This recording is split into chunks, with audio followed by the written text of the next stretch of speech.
All right. Hi, everyone. Welcome to another episode of the Mindgasms podcast. Got Tim Keefe and Shane Kennedy back again, and we're going to go through an essay in the Cambridge Companion to Postmodernism that we've been going through. And we're going to go through the essay on postmodernism, science, and technology. So this will be an interesting one. So would you like to get us started off there, Tim? Sure. So in the Cambridge Companion to Postmodernism, the book we've been going over for the past few sessions, this is on page 136, chapter 7, Science, Technology, and Postmodernism by Ursula K. Heise, Heise. And this is a fairly long one, and there's a lot to go through here. It's a particularly interesting one because here, in my opinion, is where I think the rubber meets the road. Because when you hear criticisms of postmodernism, they're talking about, well, so you're saying that, so postmodernism says that scientific fact doesn't exist, or whatever it is. All right, okay. So we're gonna address this challenge with this essay here. But I'll go ahead and kick us. A lot of them say explicitly that that's not what they mean, like Foucault and Bauman, for example, to name a few. Yes, that's right. All right. Well, so the one thing I'll say is that as listening to you guys and having heard different speakers, it's like postmodernism absolutely cannot be pinned down. Yeah, that's why there's absolutely no way to pin it down. So no matter how you're trying to approach it, it's like you can say anything you want to say about postmodernism, and you can say anything you can say it's not true about postmodernism, because there's one guy who doesn't claim to be postmodernist who says it, but is identified as one, and there's one who is and doesn't say the same thing. So it's a very it's a very ambiguous concept. I don't really think speak definitively about postmodernism. I think it's almost, well, you guys want it to almost be an oxymoron. I would think. I think it's not even really supposed to be a really specific and clear set of ideas or anything like that. Like it's a worldview. In to me, the only concrete thing that you could say about it is that it's a reaction to the Enlightenment and modernism, and it's skeptical of that. Well, I want to ask one before we get started. I just want to ask one question of Tim. So, as I've come to better understand modernism, which I think is a very positivistic way of looking at reality, where it's an exploration of what you can say in a definitive sense, given an evidence scheme or empiricism or a logical setup. The idea that those mechanisms for knowledge creation can create things that have value. That's like the basic modernist claim. And then postmodernism is if nothing else, is exploring all the ways that isn't true or isn't always the case. Is that a broad brush characterization that makes sense to you, or am I off base? No, I'd say that's a fair characterization. Okay, sweet. Okay. Well, with that little introduction, let's get started. Okay, so piggybacking off of Shane's comments, I'll go ahead and start with the first paragraph in Heise's essay. She says, between the 1970s and the late 1990s, the concept of the postmodern was associated with a wide range of different meanings. It could designate a chronological period, a particular style found in some contemporary artworks and literary texts, a property of social structures at the end of the 20th century, a change in the values of certain societies, or a specific way of thinking theoretically about such issues as language, knowledge, or identity. Different interpretations of these basic meanings further add to the complexity. Understood as an historical period, the postmodern could either follow a modernity defined by political, social, cultural, and economic institutions that had emerged in the late 18th century, or succeed the cultural and artistic modernism that had characterized the era from approximately the 1850s to World War II. Viewed as an aesthetic style, the postmodern could refer to quite different features depending on whether it was studied in an old historical art form, such as architecture, which had developed a distinctive modern style beforehand, or a very young art form such as film, which had evolved only during the modernist period. Some of this terminological ambivalence also attaches to the relationship between science, technology, and postmodernism. On the one hand, one can designate as postmodern some of the latest scientific and technological achievements, particularly those that are culturally perceived as ushering in a different historical era and type of society. On the other hand, one could designate as postmodern some of the On the other hand, scientific knowledge and technological rationality have been seriously challenged by postmodern modes of thought that more generally question fundamental Enlightenment assumptions about human subjectivity, knowledge, and progress.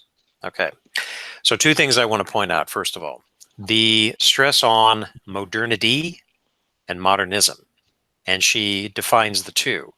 As a historical period, this is where modernity is: political, social, cultural, economic institutions, and modernism as a cultural and aesthetic era from approximately the 1850s to World War II. Okay, so this is nothing new. We've seen this before. I do think this is probably the best way to characterize what modernity and modernism are, to set it up to help define what postmodernism is. Can I ask a quick question? Yeah. What we call modern art, like when I go to a museum, art museum, and I see modern art, it seems to be very postmodern, but we call it modern art. Is that just the fact that, is that just like this weird irony, and irony might be the wrong word, but this weird linguistical tick where this modern form of art is actually a postmodern expression when you think of modern art as just this blob or a sandwich on a bench or whatever it's gonna, random colors spread around. We call that modern art, but that You mean postmodern? No, he's referring to modern art. Oh, okay. But like the Museum of Modern Art, the type of artworks you would find there. Yeah, but isn't that really very consistent with a postmodern form of expression?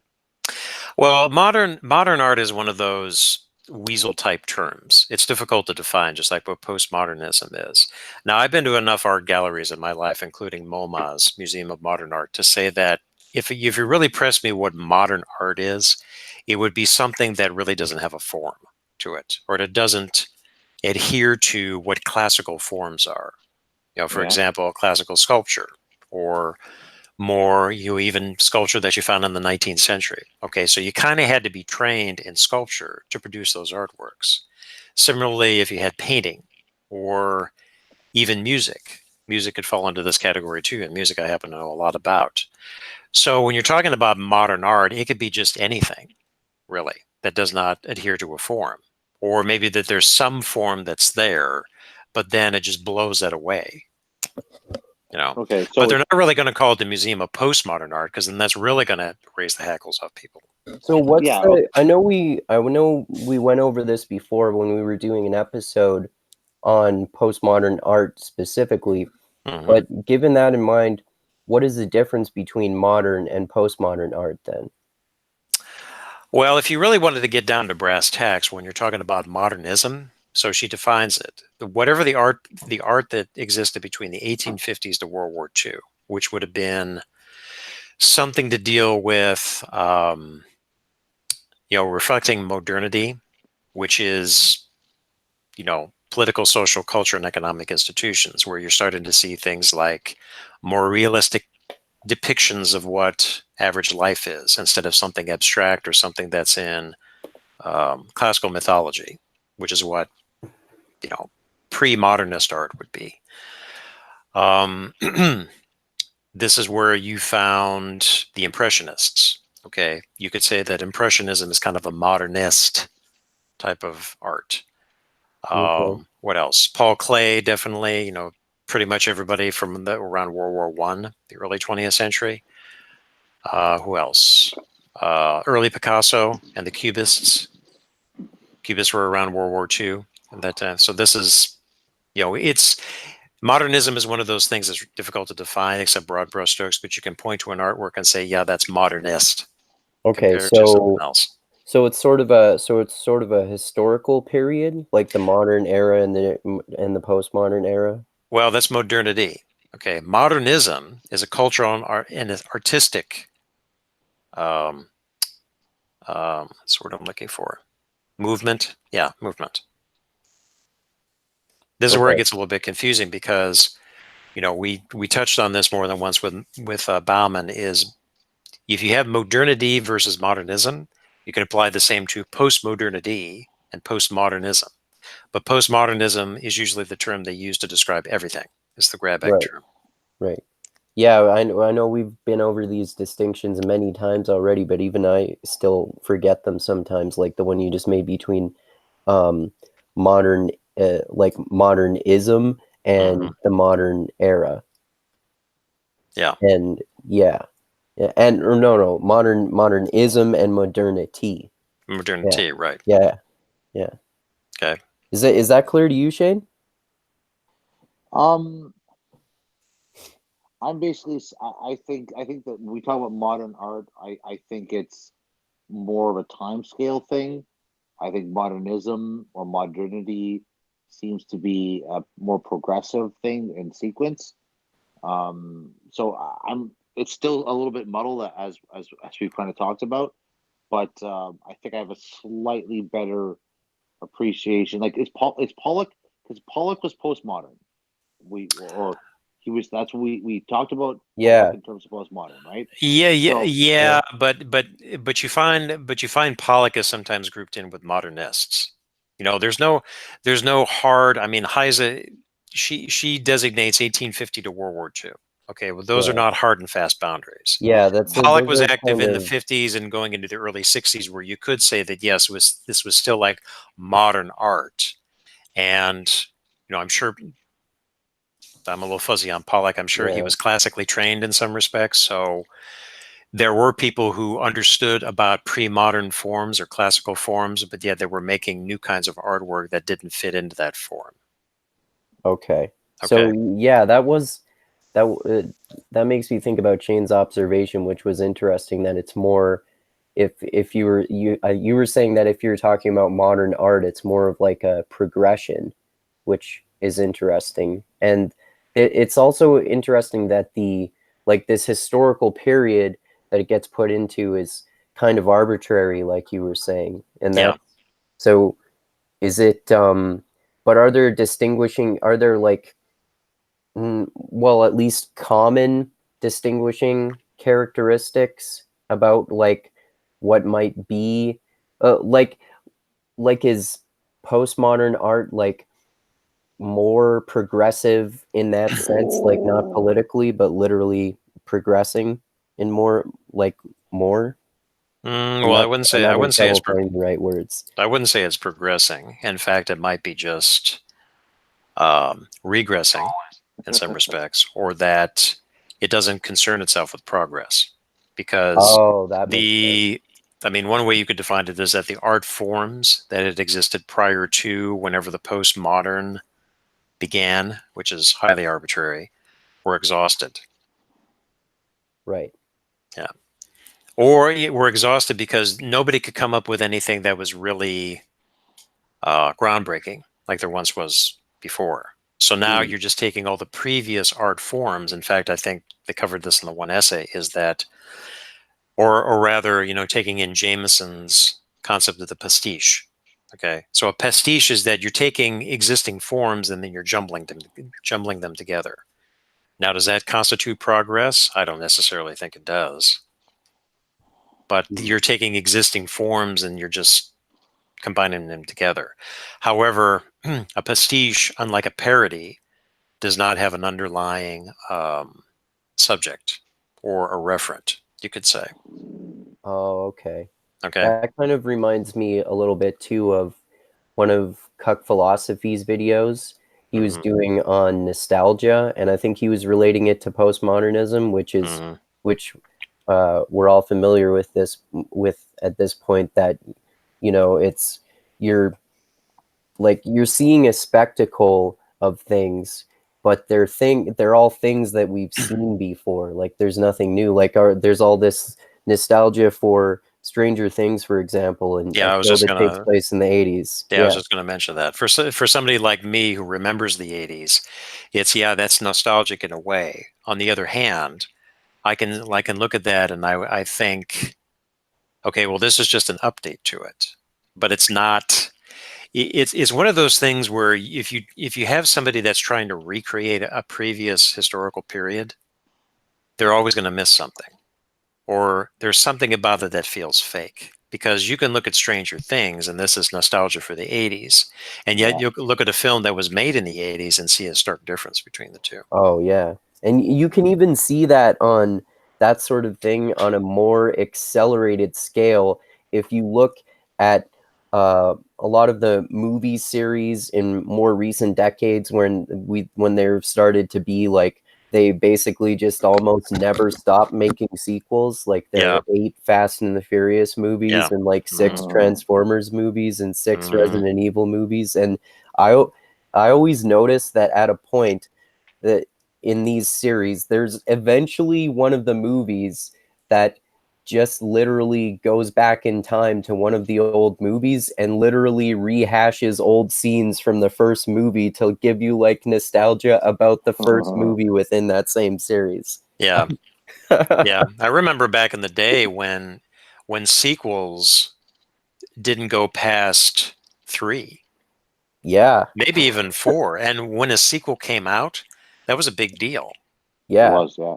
That was a big deal. You know, like one that comes to mind is the original Superman movie from the late 70s. Oh, yeah. There was Superman 2, which, you know, incidentally, if you know the history of the film, is both were filmed at the same time. Oh, I didn't know that. But then they were split. But Superman 2 is just like, whoa, you know, how could they top the original Superman? And it's actually a lot better because you have the 3 villains from Krypton in there. And then came Superman 3 or 4, which were, you know, I liked them as a kid, but now I look at them today and they're shit compared to the first 2. But again, those were a big deal back in the day. And now the newest Superman is like what, the 4th one, the 4th person to play Superman or something like that. Something like that. I don't pay attention, so I just don't care. Apparently, the way they make movies nowadays is the people who have the money just go, okay, is it a known brand? Check. Do I have known actors? Check, check, check. Do I have plot points X, Y, and Z that appeal to audience? Check, check, check. Okay, what's this movie actually about, titled or subject matter? That doesn't matter. The formula has been fulfilled. Ergo, it's an investment. So we need to make money, bitches. Yep. Which I have some sympathy for. Yeah. I know I've sidetracked this into this topic, but I want to quickly mention one other thing which I found interesting. So I work with a Ukrainian who's familiar with a lot of Russian culture, and apparently a new trend in Russia is it's like post-Scientism.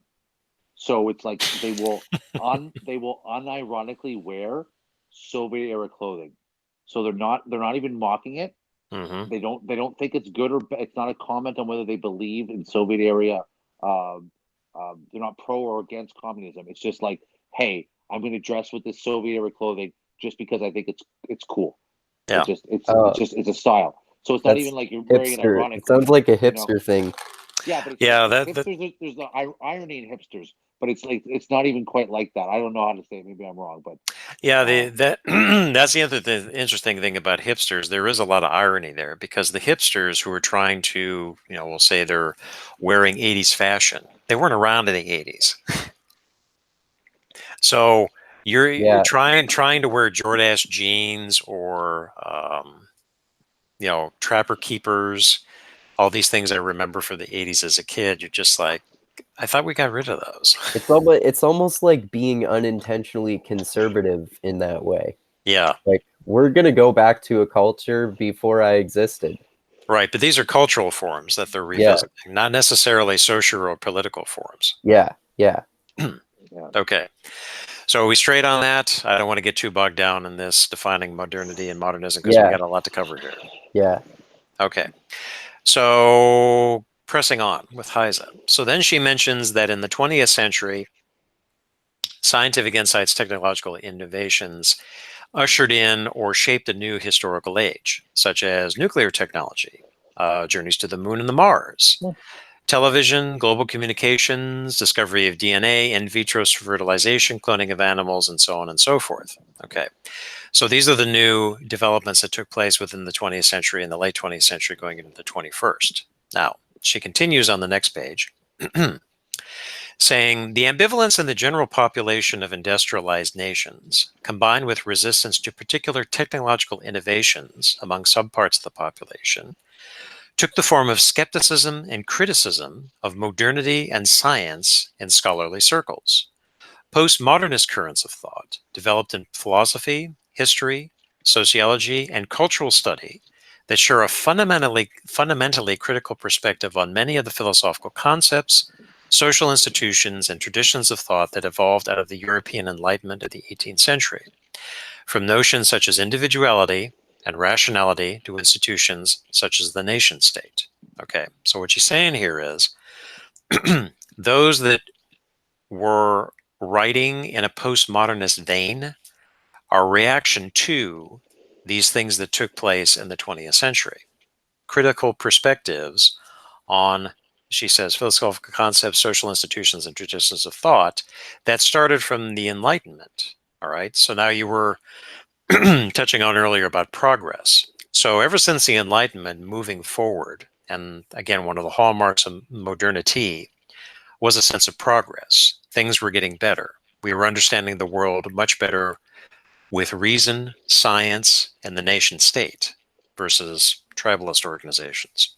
But this now took a different turn with the reaction against some of the things that were happening in late modernity in the 20th century. And now these postmodernist criticisms emerged. Make sense? Yep. Okay. Yep. All right. So continuing on, she says, the postmodern moment then is characterized by two distinct tendencies with regard to science and technology. On the one hand, scientific insights and technological applications are advancing at a more rapid pace than ever, and some of their more spectacular developments have changed the material environment and a vast range of values, beliefs, and expectations, along with the very meaning of the words science and technology for average citizens. On the other hand, science and technology are met with ambivalence, skepticism, or resistance, not only because of some undesirable side effects their rapid evolution has generated, but in terms of some of their most basic assumptions about nature, progress, human observation, appropriate methodologies for creating knowledge, and the role this knowledge should play in shaping public policies. Okay, any questions, comments so far? No, that's interesting. Okay, so continuing on, on page 138. All right. Reshaping all areas of life. Yes. Okay. So a couple highlights here. Computer technology is no doubt the one that for large parts of the population in industrialized societies is most clearly associated with the idea of technological progress, and the one that has transformed daily life most radically. So gentlemen, do you agree with that statement? Yes. Okay. Yes. Can you flesh this out?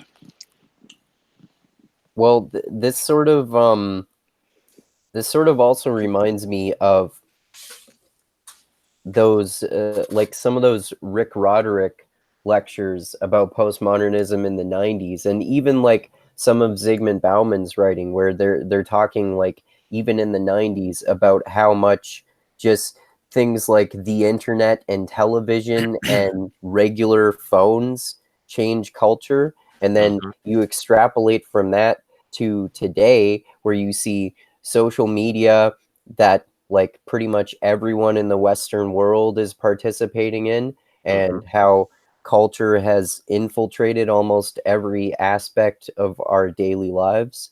So that's, I definitely can see that trend. Okay. Well, this very conversation, like Yeah, where happening on the internet. Where do you live, Tim? I don't remember. In Washington, D.C. Oh, you're down in D.C., eh? Oh, that's always a good conversation. Yeah.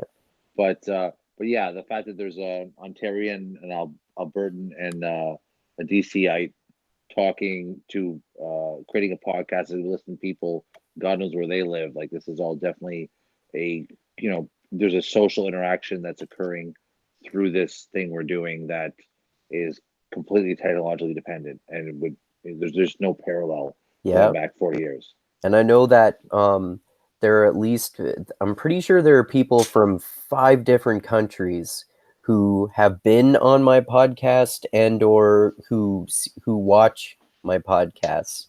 And most people I talk with live in the States, which is a different country from mine. So, yeah, like obviously there are pros and cons to technology.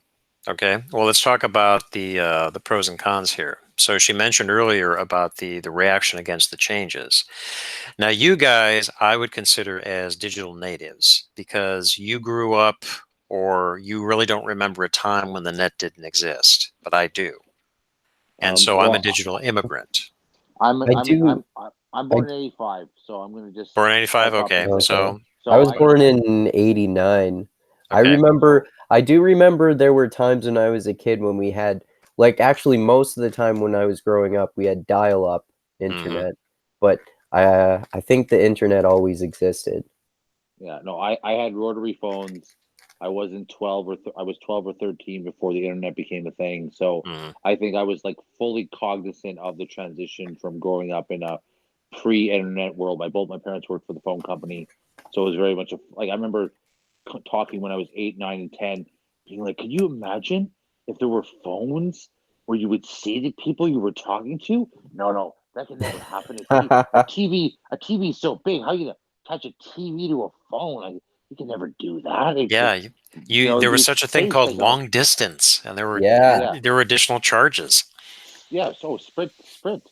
What's up, Murphy Brown from the sitcom coming on the TV and telling me you can make long distance calls for 5 cents. It's going to cost you money to talk to somebody who lives outside your geographical area. Oh, really, Murphy Brown? That's how it's going to be. I'm going to have to pay money to talk to people outside my local geographic area. Well, it doesn't seem to be the case anymore. So, Yeah. I think I'm one of the last people who actually, like, just at the cusp of actually being aware of the transition as it was happening. Not like whereas you Tim, perhaps maybe fully lived in the pre-internet era, whereas I just kind of grew up and all of a sudden it transitioned. So yeah, I didn't get my first PC until I was 24. Oh, wow. yeah, I had my first 486 had about 10 or 11 MSN DOS, MS DOS. Command change drive, open games. Let's go. Yep. So yeah, some big changes here. All right, so then Heise continues. She says, but during the 1990s, and she has a lot to say about the personal computer revolution that I'm not going to get into. Everybody can look that up themselves. But during the 1990s, drawbacks and fears about the new medium also began to emerge. In many Western countries, individuals, consumer organizations, and legislators became increasingly concerned that private information about individuals might have become too easily accessible and could no longer be protected from undesired uses. Fears about invasions of privacy, control, and surveillance that had been voiced in the early days of the computer resurfaced. At the same time, it became clear that while digital technology provided easy access to the most varied sources of knowledge, it also made it difficult to distinguish accurate from inaccurate information, fake news, or statements that had been arrived at through some sort of expert review process from those that were simply expressions of opinion. Fake news! The fact that they're warning us about CNN and the Democratic Party is just, I really want to give her kudos for just warning us about that. It's all mainstream. It's all mainstream media, like MSNBC, CNN, Fox News. What is it, like Vox, BuzzFeed, New York Times, Washington Post. Yeah. Many more. Yeah. So then she continues, this information glut, as it was called, might not lead to any genuine increase in knowledge unless some filtering and shaping structure were provided. So this is a particularly important point. Yeah. That, sure, particularly for somebody like me who developed very strong research habits many years ago when I was in grad school, the net as it is right now is a godsend. I could have never predicted this way back when I got my first PC. So for me, it's like fantastic. However, there's a caveat here. I am aware, and sometimes I fall prey that whatever is out there on the net, and this is much more of a problem now than it was 10, say 15 years ago, just because what you find on the net does not mean that it is 100% true or even partially true. And what happens to the authority of the source that you're reading? And what does that mean for content producers, that if you can do the fake news type of stuff, well, what does that really mean? And how can you trust what your sources are and what you're reading is accurate, or at least partially accurate? Because you have so much more information now, but what counts as adequate information, and more importantly, this is an epistemological question, what counts as knowledge versus information? Oh yeah, those are all really good questions. You go back to the American Revolution and all the pamphlets that are getting put out about no taxation or representation, right? So that whole sphere of pub talk, of pamphleteering, all the things you're able to do with that, all of that's moved into the internet. So I would put forward that to whatever extent journalistic integrity existed at some point where they had some authority, or encyclopedic credibility was a thing, or even standards. Yeah, standards. Yeah. So I would put forward that that realm of, like, let's say superficial, transient propagandizing or motivated information dispensing, i.e., a pamphlet you're putting out, all that's moved into the internet. I would put forward though that there's still the underbelly of credible information that might be 6 tabs down the Google search, or you can't even use a Google search to find it because you have to actually know to go to the source, because now Google's been so commoditized that all you're going to find there is economically motivated information sources. Yeah. So I'm trying to say something along the lines of, I don't know if it's changed that much, as opposed to maybe it's easier to be sucked in. But even I don't say, like, we talk about Twitter bubbles, right? How different is a Twitter bubble than going to a pub in the revolutionary period, and they're all going to be talking about the political talking points they want to talk about, with the pamphlets and the little booklet that just came out. They're all obsessed with. I don't know if it's really changed the information landscape that much, because I think it's always been the case that if you want real knowledge, you're going to have to go somewhere from it. And as we talk about postmodernism, my concern is that this idea that knowledge or information is wisdom, is actionable information, that's what really breaks down to me, because it really is the schema by which you interpret it, or the process by which you interpret it, that matters, in my opinion, which is why I'm very skeptical of a postmodernist approach, as I understand it, where you kind of reject these interpretive mechanisms, as I see it, because I think those are the things that actually give you some ground to stand on. I don't know if that makes sense. Okay. Well, I mean, for one thing, you basically were just, what it sounded to me like you were basically just describing before you got to that second point is liquid modernity, as Zygmunt Bauman talks about, where he uses that term instead of postmodern, because it's exactly as you were describing, like these new things are happening, but they're kind of just like an updated version of things that have already happened before. Like you were talking about pub conversations, for example.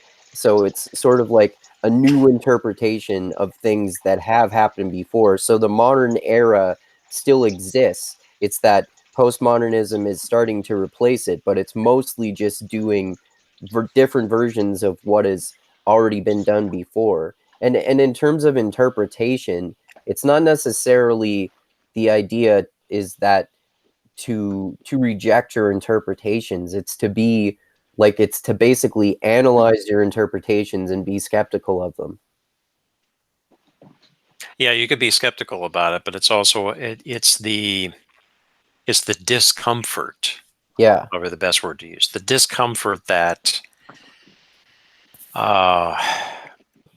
this has now run its course, or now it has ventured into unforeseen, unexplored territory. Like, Right. if we're talking about the printed word, okay, so modernity started. I mean, one signpost you could point to where modernity started was the invention of the printing press. Okay. That's not to say that people weren't writing stuff down for centuries beforehand, but all that was by hand. It took a long time to copy it, and so on and so forth. And it was a very small collection of what was considered knowledge at the time that was based on specific authority. You know, like the medieval philosophers, their authorities were usually Augustine and Aristotle. Yeah.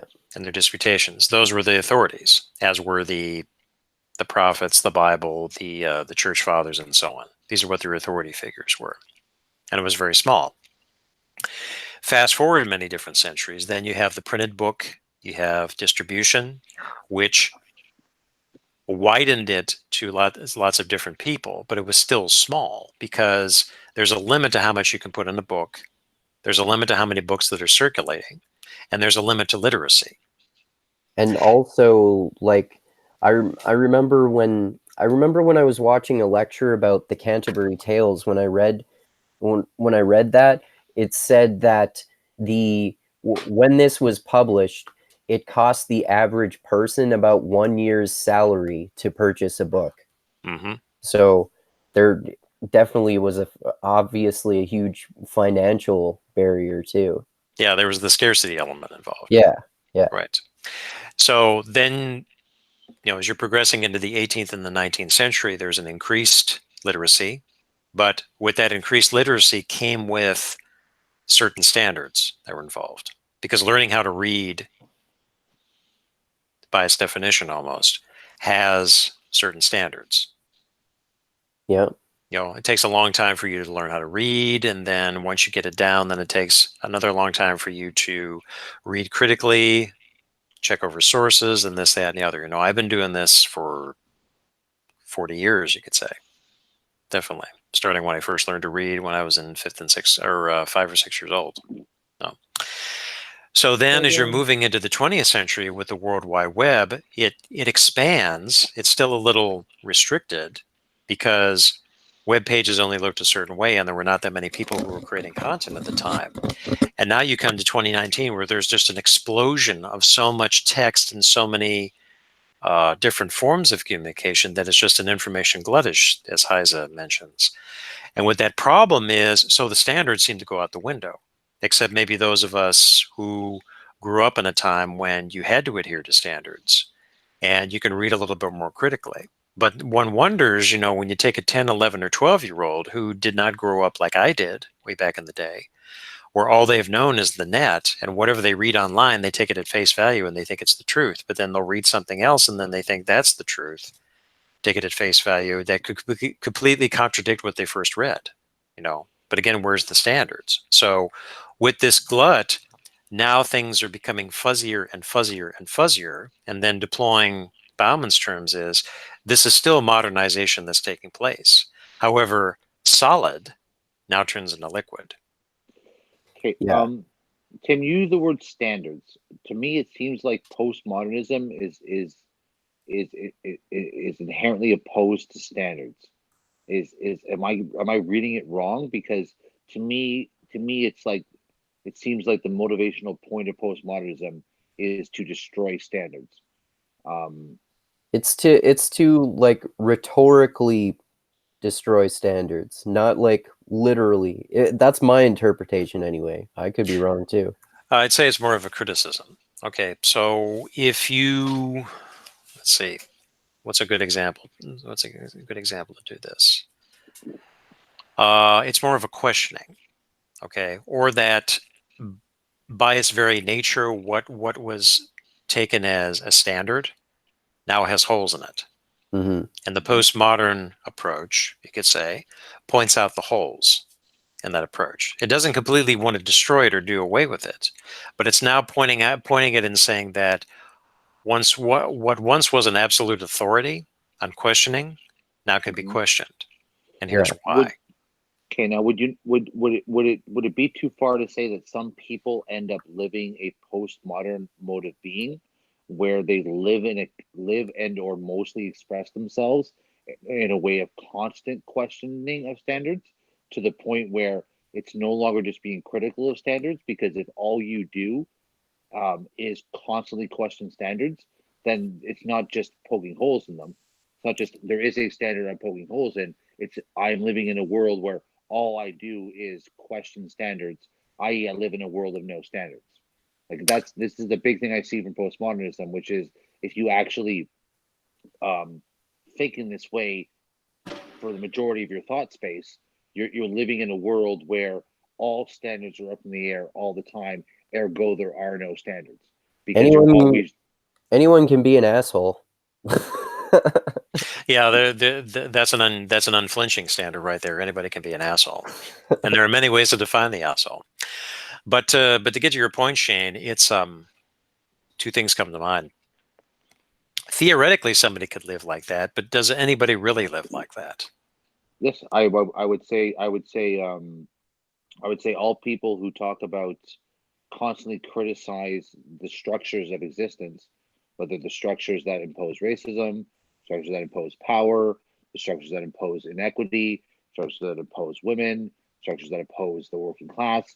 I think there's a lot of people nowadays who spend all their time pointing out flaws and pointing out victimhood, and it's a very growing movement, who literally live in a constant environment where the thing that they derive all their value from is being able to constantly point out flaws, and this is yeah. So this is the main thing. This is what I see as a natural extension of postmodernism. Whereas It's not, postmodernism, though.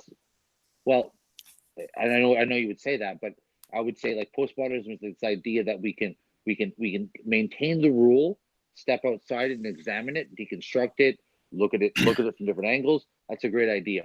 But if that's all if you live in that, if your job as a philosopher or as a paid doctor at a university is to constantly come up with new and better ways to manifest that questioning, and you make all your virtue, all your status, all your innovation is in constantly questioning things, you end up living that lifestyle. And when you train young people to do that, you're training young people to, you know what, the most virtuous thing, the most beneficial thing you could do is embody this questioning, because there's these structures that have these flaws, and whether you call them privilege or whether you call them patriarchy, whatever you call them, it's like your calling is to live in a mode of being that challenges those, that is in a constant state of you're not going to stand for that, because inaction or indifference, it actually is support. So you must live in a state of constantly questioning them. And maybe it's premature for me to bring this up. I've been working towards this over many podcasts now, but that's my kind of question with postmodernism: is does it not end up becoming just this constant state of questioning, this constant state of criticism? So, like, if you is the way to avoid like being critical of things without wanting to get rid of them, is the way to avoid that, like, not criticizing them in the first place? I would say criticism is a hugely important place. So by that logic, then you answered your own question, because you can criticize these things without it naturally extending to that. But why are you criticizing? In a postmodernist perspective, like it's a self-fulfilling prophecy where criticism is a point in and of itself, because you are post the modern. So the thing you're embodying is a mode of being of criticism. You're not like in a modernist criticism, you'd be criticizing to create a new establishment, a new definite. That would be your goal. In a postmodernism criticism, a lot of postmodernists have that goal. All right, fair enough. Well, fair enough. I just wanted to raise the point and see you guys react. I don't want to auger the conversation down, so I laid out what I laid out. So that's okay. Yeah. Okay. Yeah. You make a fair point, Shane. Yeah. No. I'm not. I would never tell you to not say anything like that. Of course, this is really interesting. I'm really curious to see how you guys react about it, because I trust both of you as honest brokers, and I'm trying to understand this postmodern phenomenon. And Yeah. It's good. It's I'm good. It's good that you're here to question it. It really is. Yes. Yeah. Okay. any comments on that? What would you say to all of what he just said, Tim? I think your response is more important than mine. Well, that's, I had said before in previous episodes that postmodernism's high watermark was sometime in the 70s and the 80s, going into the 90s even. You saw lots of books that came out, translations, and lots of people were writing about postmodernism. It applied to philosophy, science, which is what we're covering in this essay, art and literature, and all things like that. And then it just kind of faded away for a while. But it seemed to resurge with all this identity politics stuff that's going on. Now, can you say that this is a logical consequence of that? Probably. Can you say that this is definitely questioning everything? Possibly. Can you say that they're not adhering to standards? Well, that's where I would draw the line, because if somebody is an identity politics scholar, they're already adhering to some standards, particularly when they write articles or when they're giving interviews. Okay. So they're not necessarily questioning everything. They might be questioning certain dominant forms of discourse. You hear that kind of thing a lot. Yeah, you do. Sure, that's sure. Unlike in the past, that some things were accepted as a given and nobody questioned it, or they did question it, but they didn't talk about it. Now everything is up for questioning. And so in a way that's good, but in another way it's really not so good, because, and this goes back to where I really like to take postmodernity as a emergent phenomenon. This is where, tying it back to her comment about the information glut, is that now everything becomes diffused, and then people become confused as a consequence. Is that deliberate? Well, maybe in certain specific areas, but then as an emergent phenomenon, that's the thing. You don't plan it.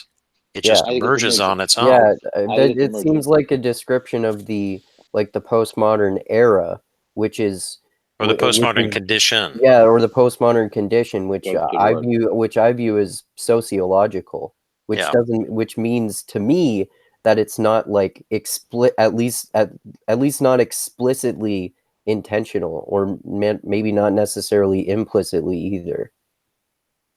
Mhm. Tim, are you familiar with complexity theory? When you use the word emergent phenomenon, where do you get that term from? From complexity theory. And as a matter of fact, coincidentally enough, there was a guy, Paul Cilliers, who wrote a book in the late 90s about postmodernity and complexity, which I thought was interesting too. This came from a physicist. Yeah, exactly. Yeah, I know Cilliers. I quoted him in my master's. Okay, fair enough. Okay, so so you're thinking the same way, yes.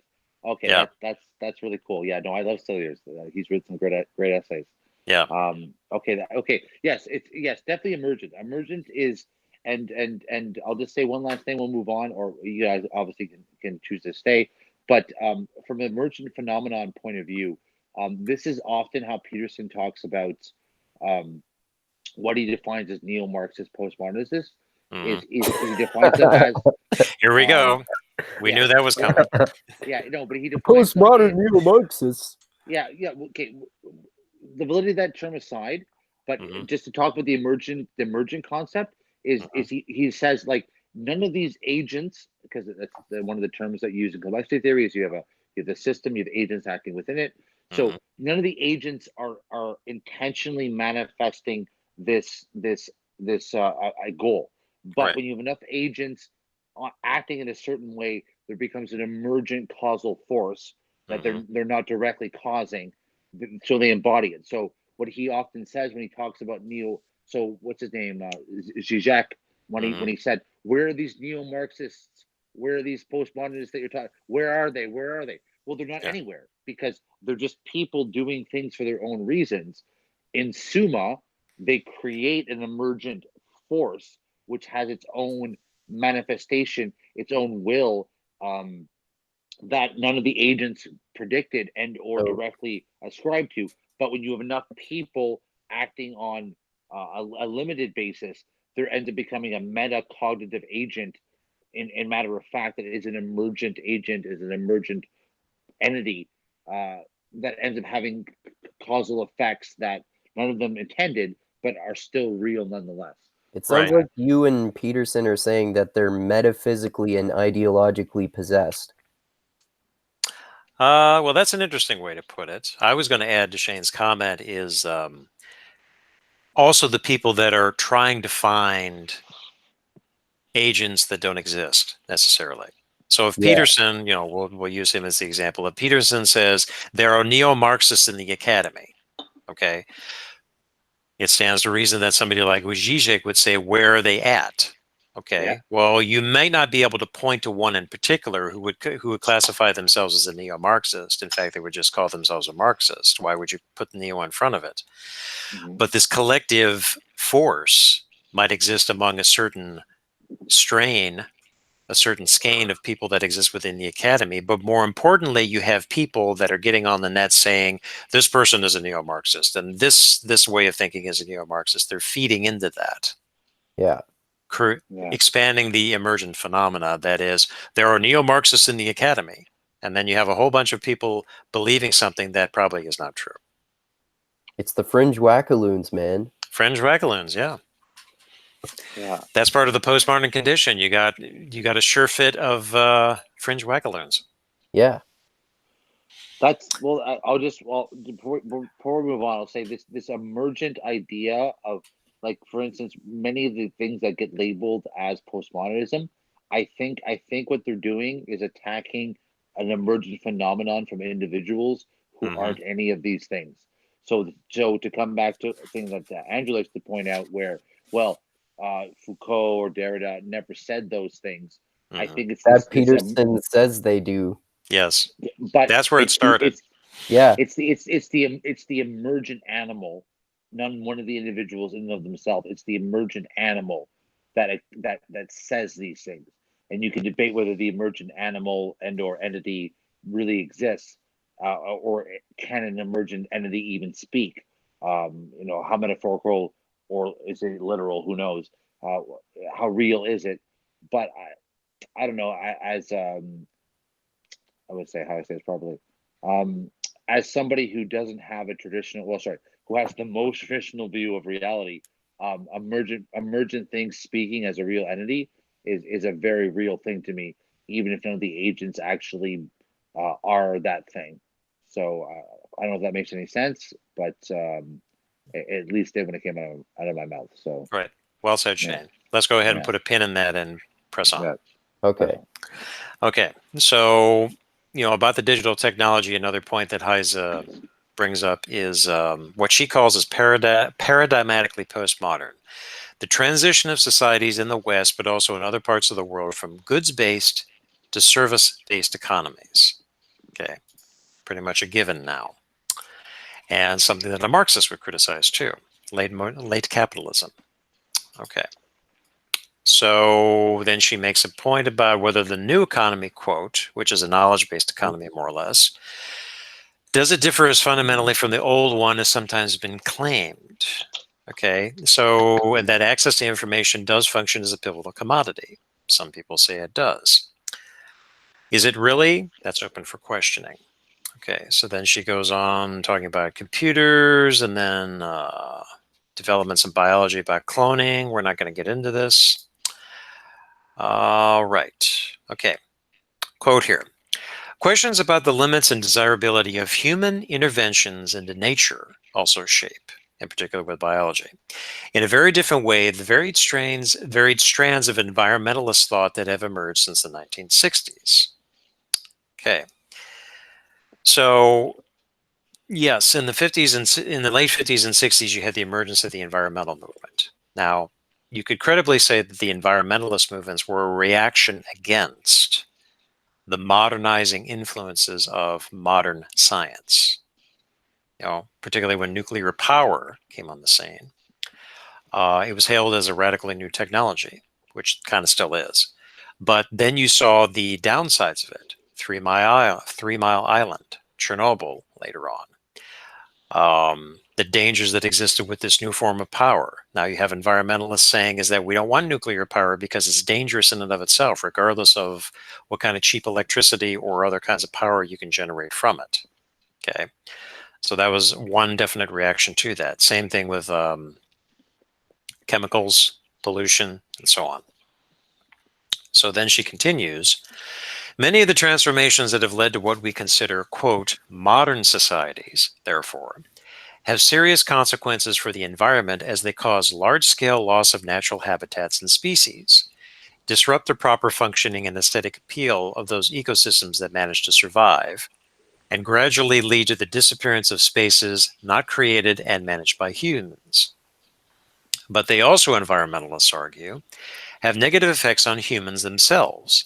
They threaten sustainable growth through the depletion of natural resources that humans rely on, such as drinkable water, unpolluted air, or arable soil, produce hazards to human health through pollution and through persistent population growth, put in question whether and how humans as a species can survive in the long-term future. In their critique of modernization, environmentalists tend to question not only particular destructive developments, but also the attitude or code of ethics that could have led to such flourishing of humanity on one hand, but to such disregard for the non-human world on the other. Okay, so here's where questioning is coming into the picture. With the environmentalist movements, they say, yes, what has happened in, quote, modern societies with science and technological developments has been an incredible boon to the human species, but it comes at a cost, such as the destruction of habitats, pollution, the depletion of soil, overpopulation, and things like this. So around this time, you're now starting to see more of an awareness is that whatever benefit you have comes with an attendant cost. And so this is also feeding into, like, later on, we kind of touched on this also too, is the questioning of, is X necessarily beneficial if it's going to cause Y? Right. Yeah. Yeah, it makes sense. As you were describing there, there were a lot of advantages to something like the Industrial Revolution, for example, but then it polluted the air and led to all these consequences. And then there's nuclear power, but then you also get the atomic bomb and all these other things too. So there, like we were saying earlier, there are pros and cons. Mm-hmm. One Right. one thing is to point out with this whole narrative of. Did you just turn into a dog? Yeah, I did. That's my dog. Oh, okay. One thing to point out with these narratives of humans managing Earth and it just focusing on the negatives is in like German towns there was a study done and the amount of species existing in the towns has gone from like something in like low hundreds up to like 250 to 400 per area. And as we've spread species around the world, invasive species as they're called, now you have these pockets of new organisms, or sorry, existing species. It's the same species, but now I read an article today how there's earthworms from both Asia and Europe eating up the boreal forests in northern Canada. So there are two existing species, but they're Invasive destined to be species. invasive Right. species, but they're destined to become new species because they're now diverged from the existing one. So there's Right. two species created.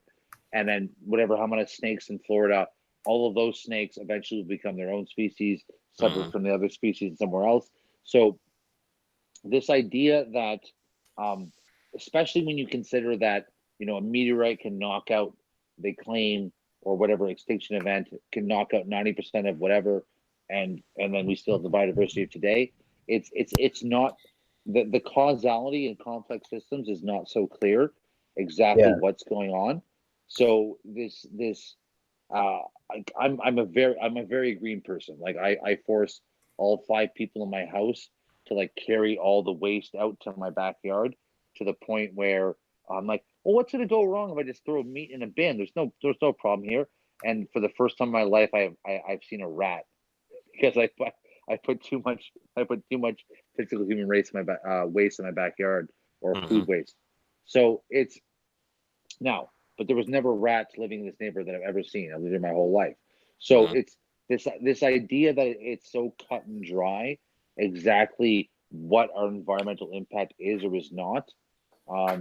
I just want to come forward and say that it's not so clear, especially when you look at like Russian efforts to bring back the woolly mammoth, which humans bear. I've looked at the megafauna extinction events and seen what the evidence says about how that occurred.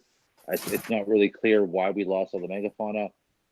It looks like humans, but it's hard to prove. Blah blah blah. But it's not so obvious that we're like compared to a meteorite mixing things up. It might be the case that whatever we do will actually end up spreading so many things around that it could end up being a great boon to biodiversity as opposed to a negative. It's not exactly clear where that's going to land. Okay, so two points I want to piggyback on that. First is one thing that comes to mind is skepticism about climate change, which I am a skeptic of. I don't necessarily buy damning reports that the Earth is going to become a hothouse in the next 20 to 30 years. Is there climate change going on? Yes, but the science is still a little bit inconclusive about is it solely human affairs? Okay, that's one point, and I want to use that as climate models are really non-specific. Right, and I want to use that as an underscore to what the environmentalists were talking about. So with change in the natural habitat and change in the human habitat, this has been going on since humans walked the earth. But what's the difference between then and now is that now it's almost in your face. Yeah. You can see it all the time.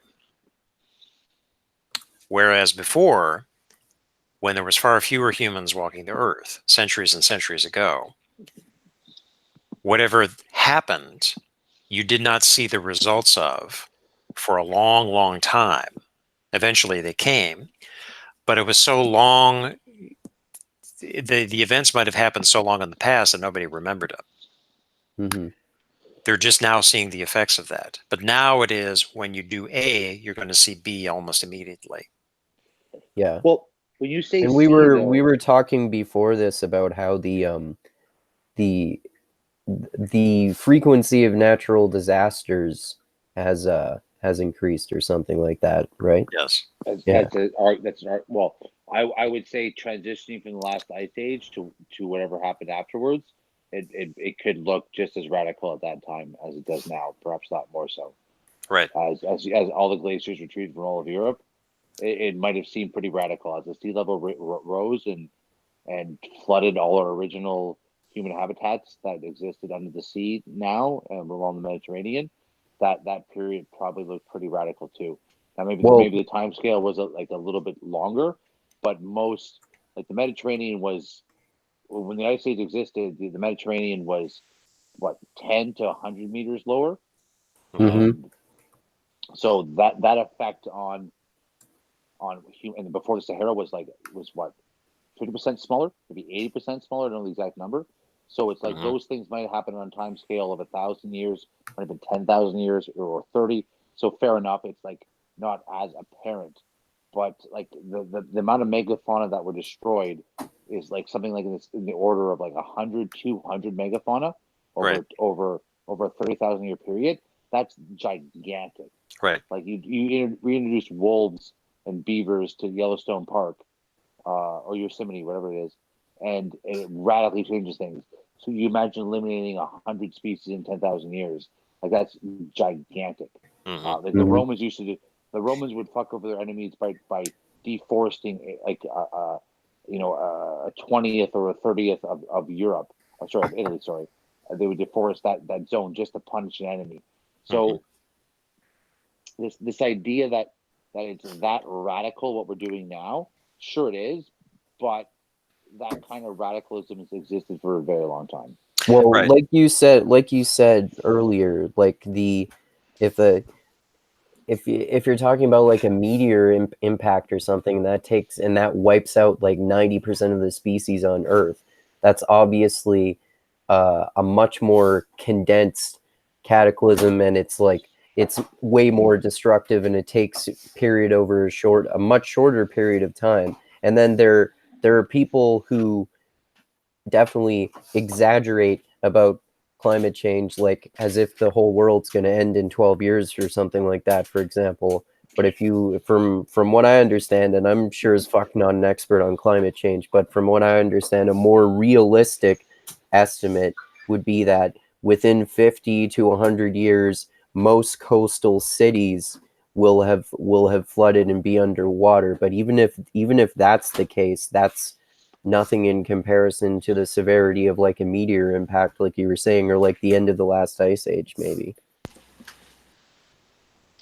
Well, yeah, it's just the more I listen to people, it's just the historical ignorance of their comparisons. It's just they have no, like, the context of which they evaluate change is just so superficial. Yeah. Not to mention history began yesterday. Yeah, yes, exactly. Yeah. This is like this is what we were talking about earlier in terms of the internet. You just go with a cursory explanation and then act like you're an expert about it. Yeah, and then an additional problem with the net is that the information has an extremely short shelf life. Yeah. Thank goodness for the Wayback Machine. Yeah, it's like something like 100 billion hours of new content is produced on YouTube every day, and like all sorts of other stuff like that. Like it's and it's great. Sorry, go ahead. It's a great fodder for future historians. Yeah, Yes. yeah, definitely. You already see people like on serious news programs and stuff talking about Twitter battles and stuff like that. And to think that in the Middle Ages they had formal disputations. Yeah. It would have been a Twitter war back then. Yeah. All right. So let's go ahead and put a pin in this and progress on. So one definite thing that Heise says next is the following. She says, environmentalists also frequently charge scientists for framing their research in far too specialized a way, focusing on the detailed analysis of tightly defined and circumscribed problems, but losing track of the networks and interconnections that really make living ecosystems function. Okay, that's an important point, important criticism too. In this context, environmentalists who are even more radical have sought to develop a vision of nature that would be ecocentric or biocentric rather than anthropocentric. Okay. Blasphemy. That reminds me of like the criticism of science there. It seems like it's describing more of an atomistic approach, as we would say on mixed mental arts. Right, which is a fair criticism. Yeah. It's a fair criticism. Or, one term that you don't often hear that much is scientism. Oh yeah, for sure. Which is an unqualified worship of the scientific method. And you see that a lot today. Yes. Especially who's the famous figure? Right? Who's the famous figure that you could say is a well-known scientist? Sam Harris. Dawkins. Yes. Yeah. Well, that's the funny thing is like postmodernists attack scientism and rationalism, which as a religious person, I find to be an enemy too. So this is the irony, which is I was listening to like a progressive Christian talk, and all her criticisms of the way people were interpreting the Bible in a very modernist way, a very like kind of fundamentalist way, were the exact criticisms I have as a traditional Christian, as I consider myself, the exact same criticisms, and then they segue into, oh, this is a problem of white men oppressing colored people. And I'm like, oh, Jesus. She just had to say that. Yeah, your criticism is postmodernism too. It's like, I completely agree with your criticism. It's just, I just don't like where you go with it, which is it's a very, very interesting phenomenon. Yes, so. Very interesting. Yes, Rory would have a field day with this, with irony. But anyway, continuing on. All right, so page 147. We are now in a good section where titled Science and the Crisis of Legitimation. Okay. So now science's status as a form of discourse. Okay. So she begins by saying that, progressive of scientific thought has led to ever more destructive weapons of war, helped to improve the lives of people in some privileged reasons, but not across the board, and a tool of oppression at the service of the powerful. Okay. All fair criticisms. She says, science, it was suspected, might not be as beneficial to the majority as Enlightenment philosophy had claimed through its general belief that increased knowledge furthers the individual's emancipation and liberation. Okay, that's also a fair criticism. No, If you make knowledge available to the masses, increase the knowledge, that does not mean necessarily that everybody is going to be free or everybody is going to use the knowledge wisely. That's an understatement, if anything is. Yeah, now with the net, that's really it written 10 times as large. Yeah, like there are whole communities of flat earthers and 9/11 truthers and. Wait, are you globalist? What? Are you globalist? Oh yeah, neo-Marxist. You're a dirty globalist. I watched even the globe. Wow, I didn't think you were so radical. Yeah, I'm a round earther. There you go. Hey, that sounds like a conspiracy theory. Maybe we should talk about that next time. Yeah. Andrew, tell us about your round earth theory. People reject it, man.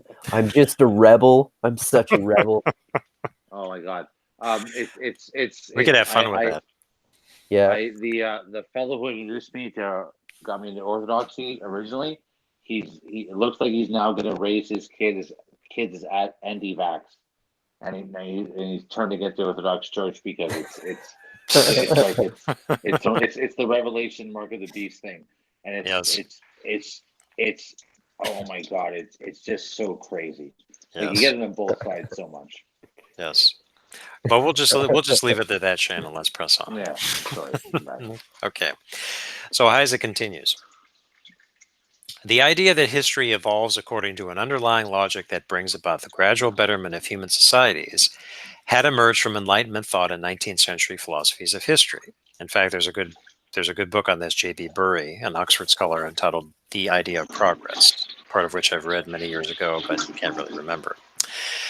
So then she continues, the gradually increasing skepticism about the idea that history would bring about ever more progress led to a parallel questioning of the justification for many modern institutions. In particular, it led historians and philosophers to postulate a crisis in the legitimation of science as one of the pillars of Western thought and society. Okay. Mm-hmm. So continuing on. From the 1970s onward, a protracted, intense controversy among historians, philosophers, sociologists, cultural critics, and natural scientists over the basic nature and the social functions of scientific knowledge became one of the most visible manifestations of the crisis of scientific legitimation. This controversy, which has affected above all American, British, and French universities, led to what is now commonly referred to as the science wars. Violent disagreement among scholars and scientists over the relationship between scientific knowledge, truth, and reality. The kinds of ideological and political uses to which science and technology are or should be put, as well as the distinction between scientific experts and the lay public and the roles each should play in shaping public policies about issues involving science and technology. Okay, any thoughts on that? That's interesting. Mm-hmm. Makes sense. So the key point is that there was a parallel criticism that emerged from the development of scientific knowledge. In fact, there is also that movement called the Anti Enlightenment that was critical of that. Isaiah Berlin discusses a few figures. Rousseau happened to be one. Who else was there? Hamann, and I forget the other guy. Vico was another one. Giambattista Vico. There were anti-Enlightenment thinkers that were not definitely going down the route that Descartes was taking. Okay. They were not throwbacks, going back to. They were not regressing, but they were definitely skeptical that everything can be boiled down to a certain way of looking at the world. Right. Okay. Like how, like asserting that science can give us objective moral values, for example. Right. Or that science can explain everything. Yeah. Everything can be reduced to a scientific explanation. Yeah. Sure. And, again, just to underscore the point, it does not mean that you can throw the baby out with the bathwater. Yeah, of course. Like some people are saying, well, postmodernist says that all science is relative or whatever it is. No, hold on a minute there, Sparky. Let's not go down that route. Rather, the criticism of, and then leading to, as she says in the subject of the section, is the crisis of legitimation of science. So is science as legitimate as they say it is? Okay. No. So, continuing on, next section, the postmodern critique of scientific knowledge. All right, now it gets interesting. Isa says, critics of science argue first that scientific method and knowledge have no special cognitive status, and like many other practices, cannot be detached from the socio-cultural context in which they arise. This social constructedness limits the claims for objectivity and universality that can be made on their behalf. Second, the critics claim that scientific research is not value neutral, as its advocates maintain, but that fundamental beliefs and even ideological assumptions are hardwired into the definition, goals, and procedures of scientific inquiry. Okay.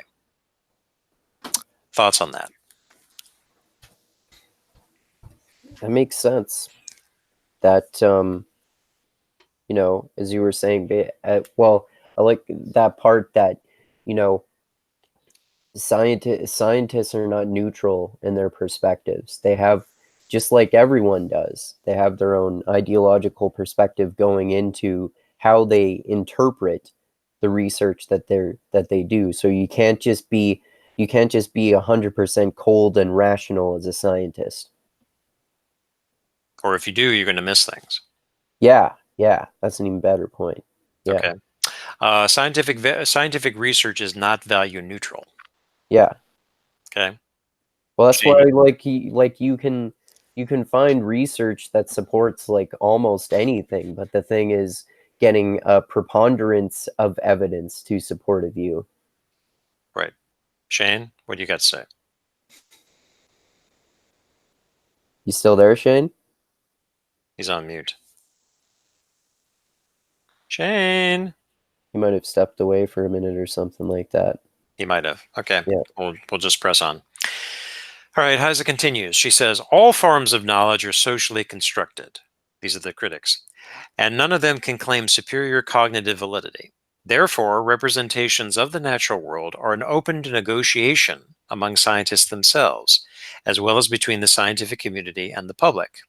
The boundaries between experts and lay people, insiders and outsiders, have to be redefined, and the institutional mechanisms that have shielded the scientific community from lay people need to be redesigned so as to open up new channels for public participation in shaping scientific applications and technologies.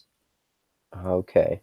I think in particular that term social construction is one that people get wrong a lot. Like it's not that this common criticism of postmodernists that they're saying everything is socially constructed, so they're all relative. It's all relative, man. All relative, man. Yeah. It's that like, to me it means that you stick these different sets of ideas and these criteria together to socially construct a different field of science. What you can do can still be reliable science, but the lens through which you view it is socially constructed, is the way I interpret that. Right. And I like this idea too of kind of allowing the public to participate in science more too. Yes, but there are downsides to that too, because as we're talking about it, one book that I'm really starting to get into is Tom Nichols' The Death of Expertise. Oh yeah, you told me about that one. Which came out a couple of years ago. Mm-hmm. And I believe he's right in his point, where it's anybody can label themselves as a pundit. Yeah. And somebody that took a college course in whatever it is, say scientific method, can say, oh yeah, I can go over to MIT and I can talk with those sciences, and let's just say that you need to produce more evidence for this, or I question your assumptions and things like that, where it's just this, a little knowledge is a dangerous thing, and it leads to arrogance on the part of the person who thinks they're informed, but they're really not. I'm just thinking about like Eddie Bravo, who debates about flat Earth all the time. He's like, "Do you really know that the world is flat, man? Did you observe that yourself, or did someone tell it to you? Do you know that there's a moon out there, man? You should question your assumptions more, man. You've never seen the moon yourself." Yeah, I still think you should just start your own YouTube channel. You're the Round Earther. I could do that. The Round Earther Society. Yeah, that might be a lot more popular. Yeah. Yeah, but the thing about public science is, and I can't help but think of Neil deGrasse Tyson on this. I've never watched him. I'm sure he's a smart man. However, I am old enough to remember the original Cosmos with Carl Sagan. Yeah. Yes, billions and billions. Yeah. I remember that, and I kind of think, and this is just also my opinion, I kind of think it was better back then, because you got two scientists, really smart guys, astrophysicists, but the presentation was a little bit more, shall we say, polished, and less like what deGrasse Tyson does with his show, which is a little bit more poppy and engaging somebody that's a little bit more on a semi-educational level. I'm not necessarily putting people down here. It's just my impression from that. And I think the differences between the two cosmos is that it also bespeaks a certain kind of baseline education that the audience has or does not have. Okay. Again, just my opinion. So this is where I tend to have some skepticism about getting the public involved. Now, certainly, if there's any kind of a scientific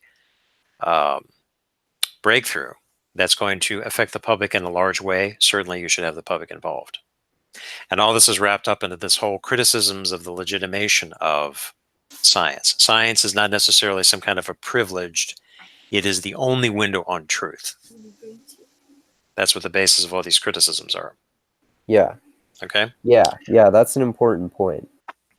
All right. So then she mentions Thomas Kuhn, the author of The Structure of Scientific Revolutions, who is famous for coining the term... Scientism, isn't it? No. No? No. Paradigm shift. Oh, I didn't know that. Yes, that's where paradigm shift comes from. Oh, okay.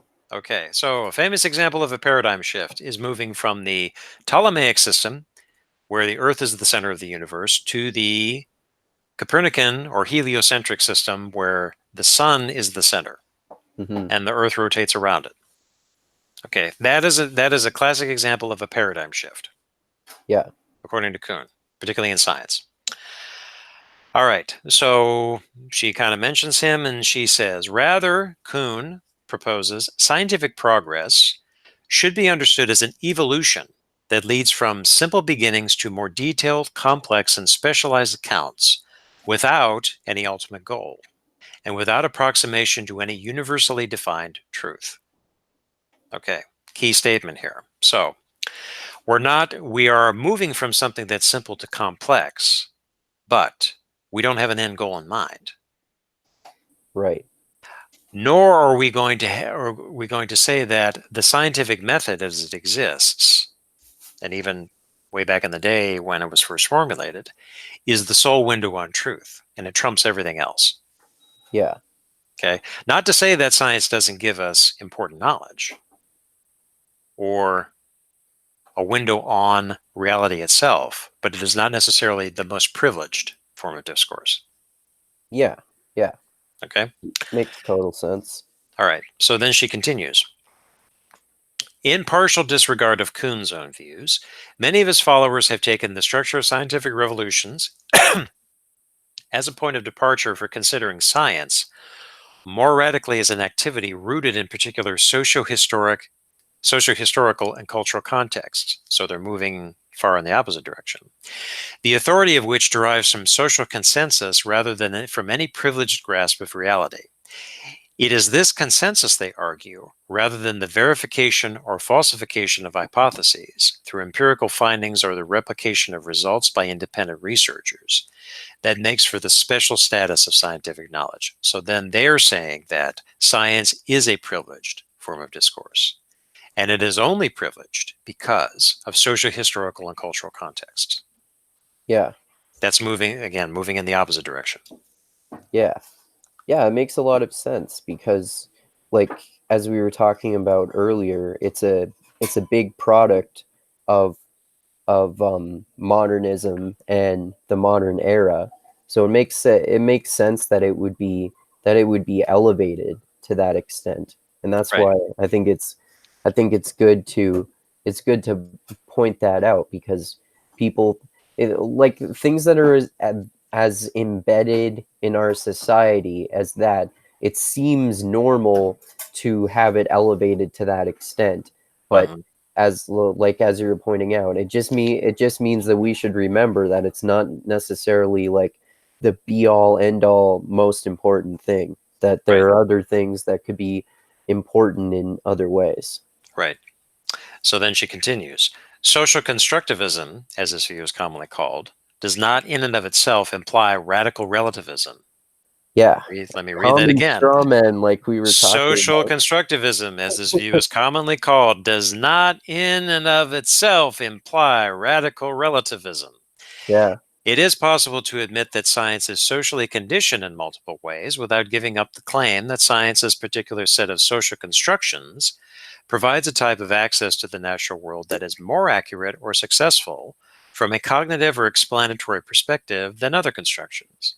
Indeed, Yeah. even scientists would not deny that some dimensions of scientific inquiry are clearly dependent on social and historical circumstance. So even scientists admit this. Hmm. Which general areas and specific topics are researched? How much funding is made available for particular projects? What general research strategies are selected? And how well the results are disseminated and applied all depend on a particular society's structure of interest. Okay? Hmm. This structure manifests itself in cultural biases that pervade the culture at large. For example, greater interest in men's health than in women's.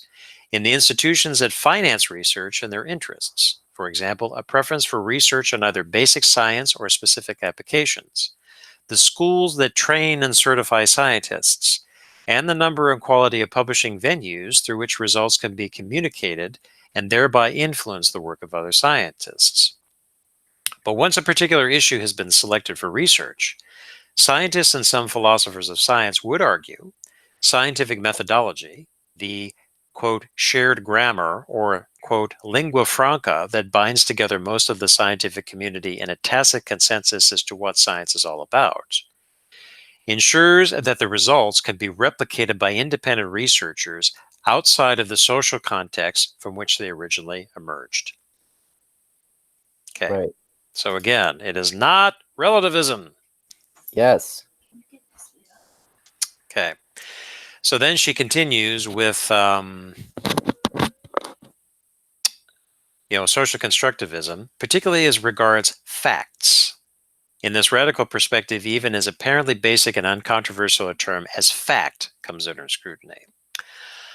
While scientists readily admit that facts are theory-laden, that is, that they cannot be established without some theoretical framework that determines which dimensions of a given situation are relevant, postmodern critics of scientific rationality developed this non-controversial point by arguing that facts are actually not discovered, but created by scientific procedures. Okay, let's stop there. Now, that's an interesting statement right there. You're questioning what does it mean, what does a fact mean? Okay, like a brute fact, hits you right in the face, can't deny it. Okay, Hmm. but that doesn't mean it's a scientific fact.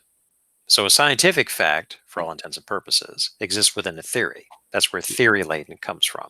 But could we really say that facts are not discovered but created by scientific procedures? Let's ponder that a minute. Could you make the case for that? You could, I guess, you could say you could say that they could, in fact, could be created by scientific procedures, because the scientific procedures are likely to find a particular type, more likely to find a particular type of result than completely different procedures, perhaps. Right. And the, like we were talking about before, the language and the terminology that you use linguistically defines what you have found. And then, like, when you discover, when someone discovers a new bug in the Amazon or something like that, they decide what it's called. Like, it's not what you call it is not necessarily what it would actually be called. Like, what you label it as is just totally artificial. This question is the most deep question you could possibly ask, because this is an objective versus subjective reality question. Does that make sense when I say that? Yeah. Well, I would be careful in using the terms objective and subjective, and Oh yeah, that's true. falling into an either or a bifurcated approach to this, because again, where you run into trouble when you're calling it subjective, you take it to the far extreme, is that everything is created, everything is subjective, which is not necessarily what they're specifying here. Rather that when you're questioning, what does it mean? What does a fact mean? And in scientific discourse, facts exist sort of within a theory. The theory and the procedures are what define what the scientific fact is. Yep. That's what they're getting at. Yeah. But the facts themselves are still facts. They're just facts in a particular way. But they're facts based on a value judgment ridden view of the world. Like I said to you guys, like from the beginning, it's like which prism are you looking at the world through? So like with this question of to what extent are facts created or discovered, it's asking the most essential question, which is the very nature of reality. In the sense that, like, to what extent do you discover, to what extent do you create reality? In a Christian conception, which is what I believe in, you co-create reality.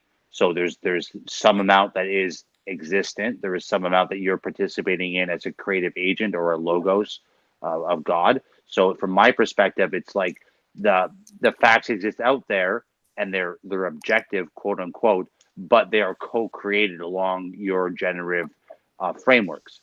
So that's basically a postmodern perspective too. Well, you're basically a postmodern Christian. Well, no, that's the irony, is postmodern, because modernism is very, in my opinion, is very anti-Christian. It's the reason the Catholics went wrong. It's because modernism is it assumes a level of certainty or of capability that is an antithesis to the mystery of God, like of the unknowable. So in secular terms, you would say it this way: it's like, you must always, in secular terms, you'd say, you must always respect that you can't know things. Everything you create is a construct, and they have very severe limits. Don't forget the limits of the things you create. Ergo, you need to always balance the mystery, the unknowable, the transcendent within what you say, which is a very postmodernist thing to say. At the same time, though, you balance that against some fundamental belief, which is a faith claim, that there's actually something out there.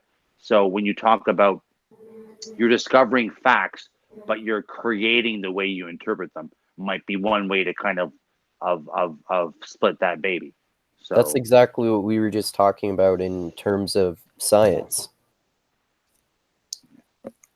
Shane, when you talk about the transcendent and the mystery, that's actually also a point from Bauman, where postmodernity / liquid modernity, he in fact uses the term the re-enchantment of the world. Because modernity has run up to some severe limits, and modernity, particularly in a case like the Soviet Union collapsing, and a high modernist state like the Soviet Union was, but it came at a very severe cost as it was progressing, until it came to the point where it completely collapsed.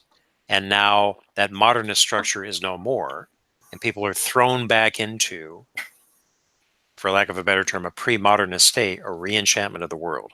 And that's why And that's why Bauman, that's why it's so disruptive and disturbing to people. yeah, and that's Well, why that's funny. Bauman said that communism is modernism on steroids, right?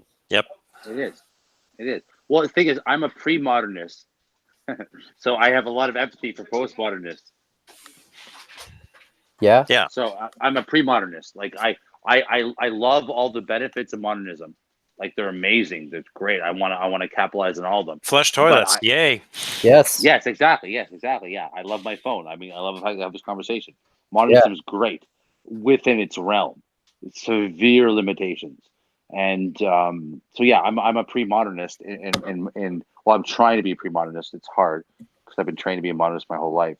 Mhm. But don't feel bad, Shane. Lots of people have. yeah, it's very very hard. My modernist mind rebels against the changes that are going on all the time. But Mhm. so it's a very interesting conundrum, and I don't know. I just think that question is just one of the most fundamental questions you could ask, because most debates about reality boil down to, if people step back and talk up their presuppositions, is what exactly do you consider real? What exactly do you consider objective? What exactly do you, it seems like a simple question, but it's actually, once you decide the presuppositions that define how you're going to look at it, everything that cascades from that is more or less a given. Like once you decide what you think is real or not, it's like it's just a logical truism what your position will be on umpteenth issues. So it's very revealing. I don't know if that makes sense, but Yep, it does. But we'll put a pin in that. So pressing on. Heise continues. She's talking about the Edinburgh School of Sociology of Knowledge, some of which I've read, and Bruno Latour, author of We Have Never Been Modern, but that's a separate book. That sounds So, interesting. yes. So she continues that both, which is the Edinburgh School and Bruno Latour, both argue that the truth or falsehood of scientific claims is not established by reference to the, quote, real world itself, but by complex mechanisms that pertain to the social and cultural world. The Edinburgh School sociologists claim that scientific knowledge needs to be understood in terms of the societies that produce it. Latour, in his turn, analyzes laboratory life and scientific controversies from an ethnographic perspective. What interests him about such scientific practices is not primarily whether they deliver accurate descriptions of the world or not, but how something comes to be called a fact and what consequences the usage of this term entails. In his empirical studies, he therefore focuses particularly on time periods when claims that were later accepted as scientific facts were still being investigated and fought over by different scientists in laboratories. In his view, it is a complex network of references to instruments, institutions, and individuals that gradually leads to the consensual crystallization of facts. His theory is often referred to as actor network theory for this reason. But once a fact is accepted, this network of connections drops out of sight, and facts come to seem self-evident and fixed where they were fluid and debatable earlier on. Well great point. said. Great point. Okay, actor network theory. So let's stop for a minute and look at this. Definitely has a point here. When you're looking at, for example, time. Okay, I'd say that's a classic example. Now, in ancient Greek understanding, there is a difference between chronos and kairos. Those are two terms. Chronos is what we call clock time, the progression of points of now, progressions of points of time, going forward, stretching back to the past. That's chronos. But kairos is a sense of like an immediacy existing in a present moment, or sort of a sense of things are changing. You know, like if you were sleepy, okay, so there's a sense of it's time to sleep versus it's 9 o'clock, I have to go to bed, which is the chronological time. Right. Okay. So time takes on a different meaning when a clock is applied to it, so something to measure it. And so this is where the instruments, institutions, individuals, and I do think he's got a point here. So instruments to measure something, institutions to take the results of those measurements, codify them, And then individuals learn about such things and perpetuate them and improve upon them as they go through their careers. So all this is making science. This is the network, the actor creating the network. But then, as he says, the network recedes into the back. And then what are now created facts, for lack of a better term, are accepted as these are the facts. They seem self-evident, whereas before they were not. Mm-hmm. This creative element that exists within science. Mm-hmm. Yeah. Okay, so continuing, in this perspective, truth, fact, and objective knowledge are the terms commonly attributed to those knowledge claims that command a large degree of consensus among researchers or a larger social community. Interesting point. She also continues, such fully fledged relativism, however, leads to conceptual difficulties and self-contradictions that many critics of Rorty, well, she mentioned Rorty, forgot that, and of postmodern approaches to science in general have pointed out. How can we ascertain that the claim that facts are valid only within the social consensus framework is itself factual? Classic self-referential problem. If this claim is itself valid only within a certain social framework, there is no reason to privilege it over other claims, such as the one, for example, that facts are independent of consensus. If conversely the claim is valid independently of the particular framework, it contradicts its own rule, and we should need some explanation as to why claims about how factual claims are established are more factual than fact claims themselves. Oh, that's very well put. Yes. Well, see, this comes back to the standards comment, because now she's talking about, well, what standards should not apply. Fair enough, but this is where I get sketched out by postmodernists, which is like there's a standard there. So like leaving it up in the air about what the standard is, question it, yes, but at the end of the day, we have to go forward with the standard. So the fact that she leaves it so ambiguous, this is what really troubles me about postmodernism, which is it's like, well, you don't get to live you don't, by definition, by acting, you enact a standard. So you don't get to ask those questions without giving an answer, in my opinion. And especially if you do it as a job. So this is where I'm really sketched out by the way she just talked about it, because I have I really have there's severe limitation to factual knowledge. It's a very limited way of looking at the world. I completely agree with every criticism she put forward, but you don't get to sit there and just say that as okay, facts have legitimate criticisms.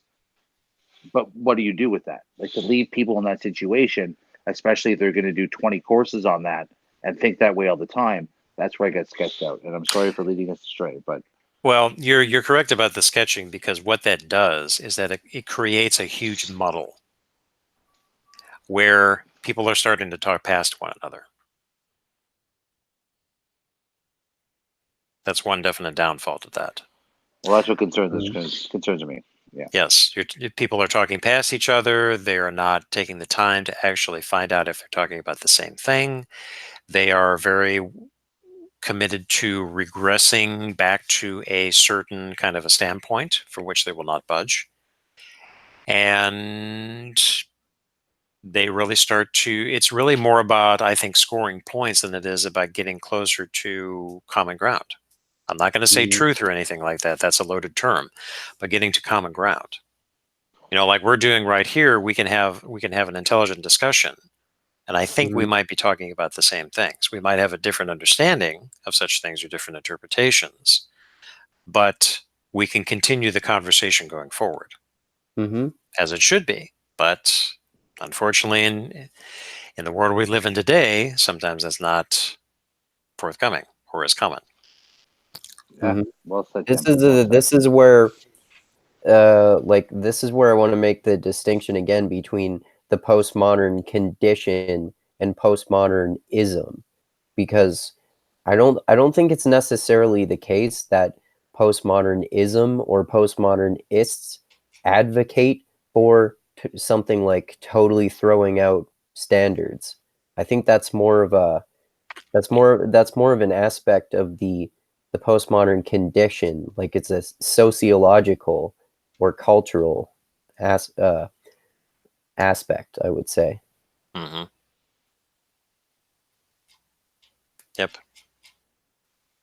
Reiterating an earlier point. Yeah. Okay. So then pressing on, I will not get too much into this, where Heise is mentioning feminist epistemologists about standpoint epistemology, partial perspective, local knowledge, or situated knowledges. Okay, that's best left for a separated discussion. But I've already triggered. yes, What are you triggered by now? Okay, well, Shane is triggered. Then we should perhaps not hurriedly go past it. We should just pause on it for a while. I can unpack some of this before. All right. So standpoint epistemology, I've seen that in relation to feminist criticisms. Okay. So on a theoretical level, I think it kind of makes sense. One has a particular standpoint, or a gender has a particular standpoint. Okay. I'm not going to dispute that. Andrew, you remember from the last delusional podcast we talked about with one thing that Deleuze tweezed out of Leibniz, with the body as the source of the standpoint. Mm-hmm. Okay, so looked at it in that way, everybody has a standpoint, regardless of who you are, because your body situates you in a certain point within reality. That is your standpoint. It sure does. It sure does.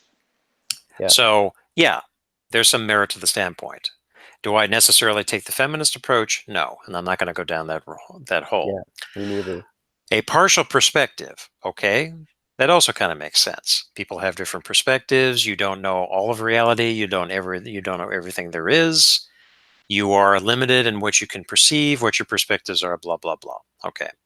Local knowledge. I also don't disagree with that, because your knowledge or your understanding is also localized to something in particular. Now, going back to Latour, when he talks about the actor and the network, okay, so the network is not necessarily a global network. It's whatever the scientific community creates as that network.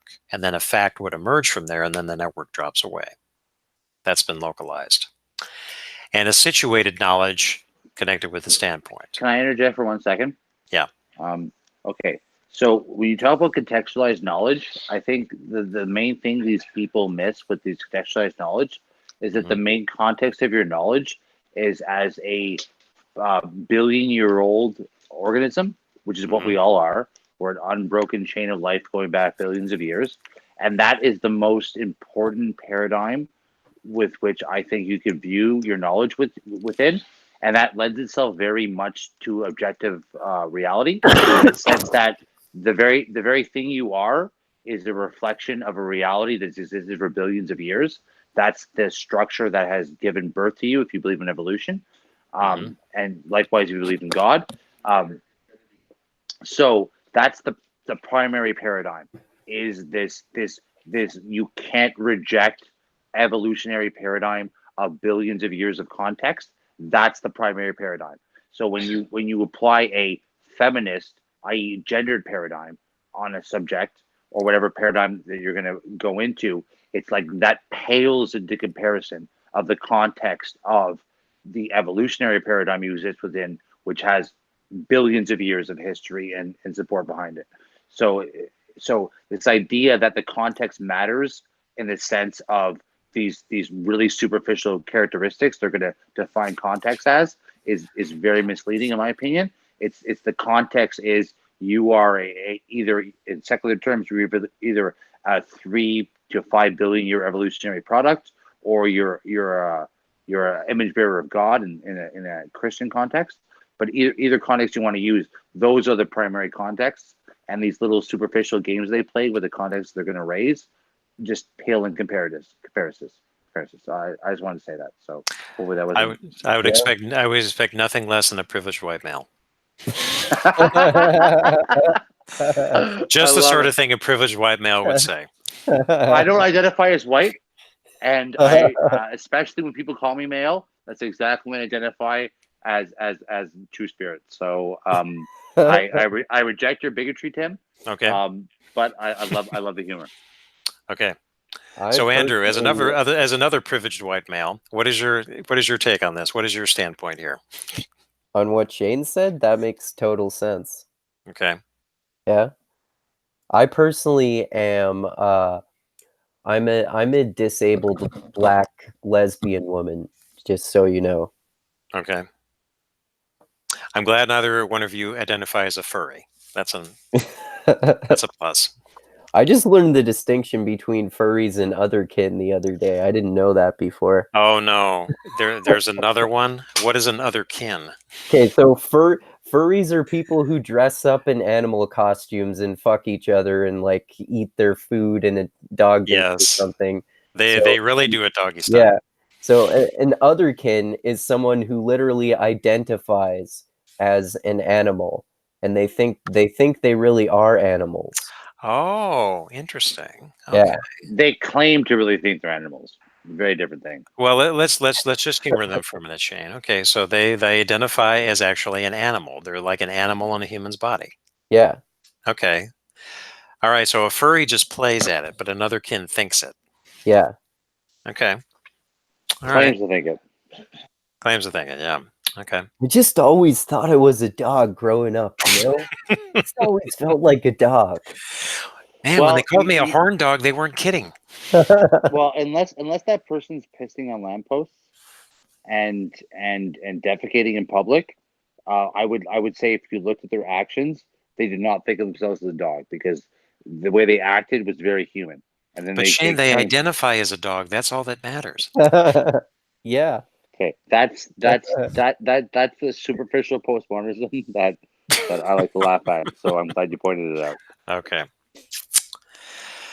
All right. So continuing on, Heise says, advocates of science sometimes dismiss the claims of situated knowledge by arguing that in such highly abstract areas as mathematics or theoretical physics, it is difficult to envision what difference a feminist approach would make, for example. But in scientific fields with more immediate social relevance, situated knowledge is less easy to set aside. Ecological or medical investigations, for instance, sometimes do undergo fundamental shifts when the lived experience and local experience of those immediately exposed to the problem are considered. Okay, that's a fair point. When you're talking about mathematics, situated knowledge, standpoints, I don't know. I don't think that holds water. Yeah. I don't think that holds water. Theoretical physics, yeah, I don't think that holds water either. Physics is physics. Yeah. What goes up must come down. It doesn't matter if you're male, female, trans, a furry, otherkin, or whatever it is. You're gonna go. You're gonna go splat on the ground if you don't have a cushion. Yeah, that's true. Yeah. So I'm happy to do it. Okay. No, just don't shout. All right. So continuing. Don't shout, otherkin. No. All right, so she continues. Postmodernist critics of science are surely right to inquire after the institutional interests and funding sources that currently propel research into certain directions at the expense of others. It is equally legitimate to ask for whose benefit scientific knowledge is being generated. And what social group? Sorry? No, it's not equally to ask whose benefit it goes for. It's not equally. That's a presupposition that has a lot of nested clauses in it. It's not an obvious claim. Okay. Yeah, it is. It is equally legitimate to ask for whose benefit scientific knowledge is being generated, and what social groups have access to the institutions and management of science. But while a critique of science in these social terms is surely justified, and if implemented, might lead to significant changes in some aspects of scientific research, the argumentative difficulties and self-contradictions discussed above do remain when the critique is taken to the epistemological core of scientific research. Yep. Yeah, that makes sense. So why do you think that doesn't make sense, Shane? Because the reason it doesn't make sense is that I can't. The reason it doesn't make sense is because they're saying they're creating a dichotomy between the way looking at it, and then the other side is looking at it through this this prism of power dynamics. And Who said anything about power dynamics? Well, they say who has access to the data set. So they're saying it's like, okay, so we've created this epistemology, this way of looking at the world, and we're going to compare that against who has the power and or access to influence it. I think they were I think they were talking about what gets studied and who benefits from what is studied. Well, Okay, Shane has a point, because the again, the criticisms, and I think there are fair criticisms, is that science is not driven. All right, sorry, it's getting late. You could make a credible claim is that some science, not all science, is motivated by an ideology. Check. Some science is privileged over others. Check. Some scientific research and results are privileged over others. Check. And how that happens is that whoever gets funding. Check. Yeah. So, could one say that there are power relations that exist there? Yes, I could say that. Does that apply across the board? No. Is all science driven by power in a perverse Foucauldian sense? Taking it out of context? No. That I do not agree with. Yeah, because the thing is like from an evolutionary no perspective. no one is claiming that, by the way, except for that. Well, no, not explicitly in the way that people say it. Yeah. Okay, well, look. Here's one other dynamic. Okay, so science is exploring facts. Situational dynamics determine what science studies. Another thing that determines what science studies, among possibly hundreds of other factors, would be where you can actually go to learn knowledge.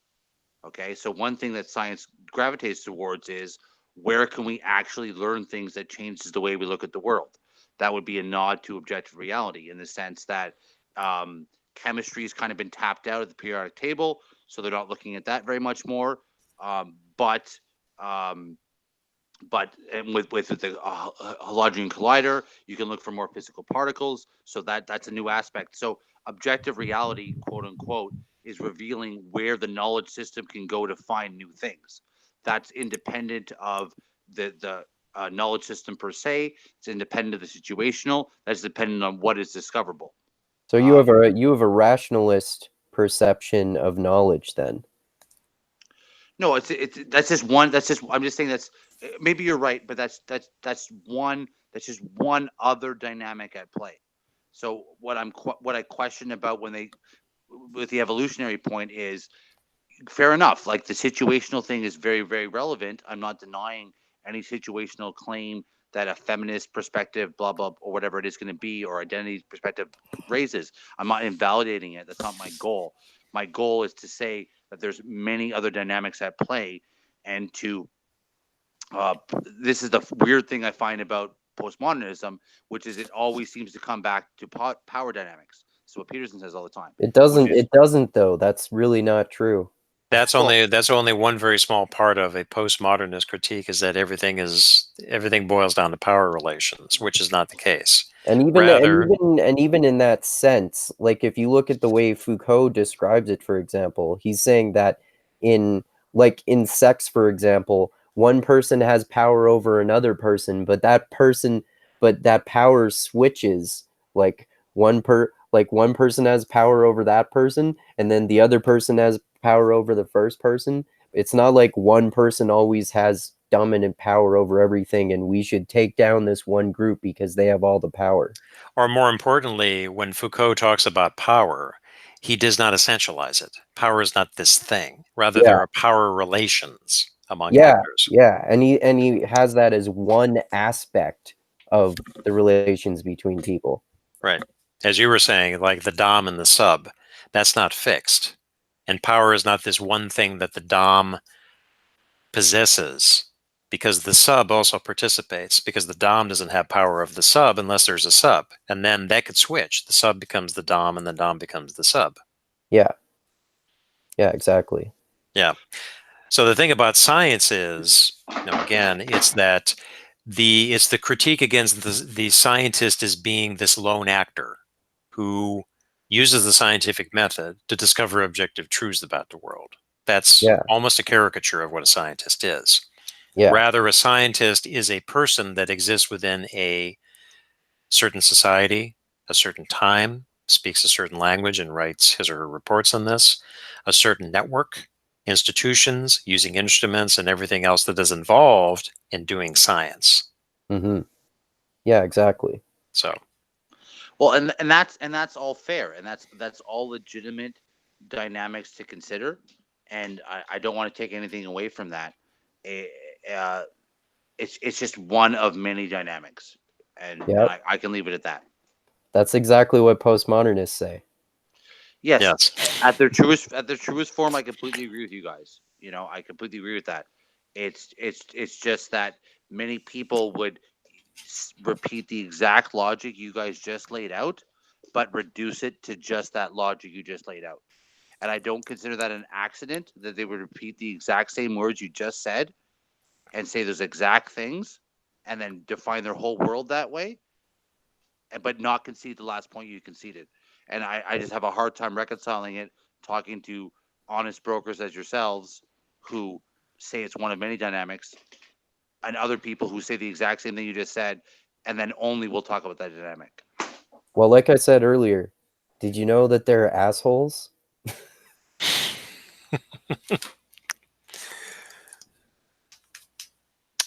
Like, but you guys understand what I'm saying? Like, this has been my background motive for all these talks is to raise this exact point.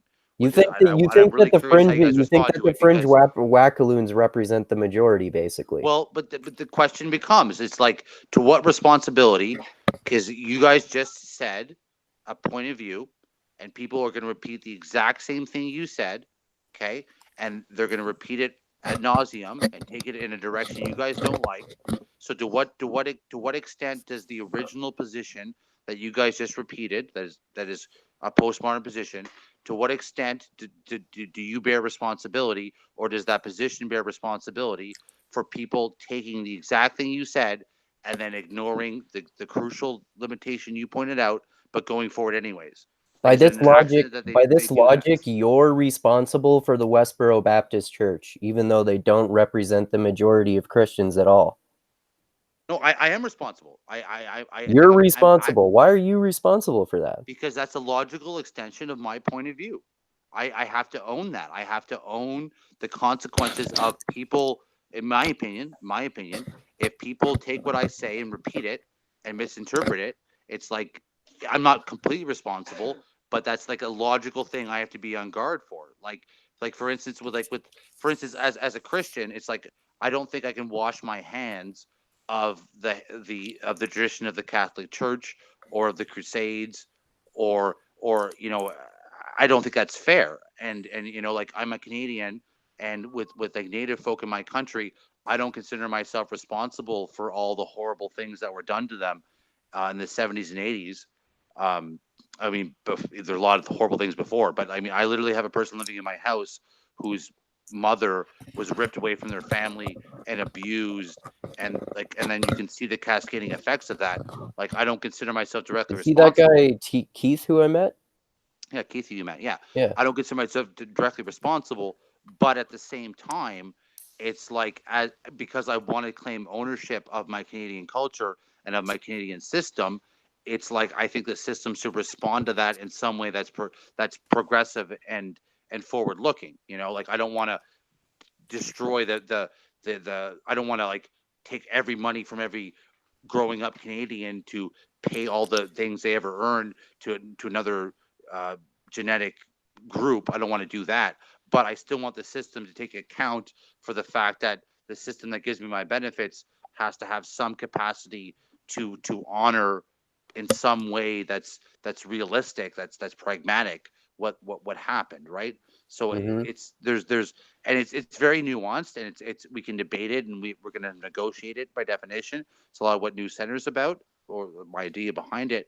But it's just I don't see discontinuity there. I see a negotiation there, and Okay. that's the same thing I put forward with postmodernism. It's like I don't see that the negatives of postmodernisms are like to be blamed. Like I don't blame Foucault per se for what it's become, but I don't claim it's unrelated.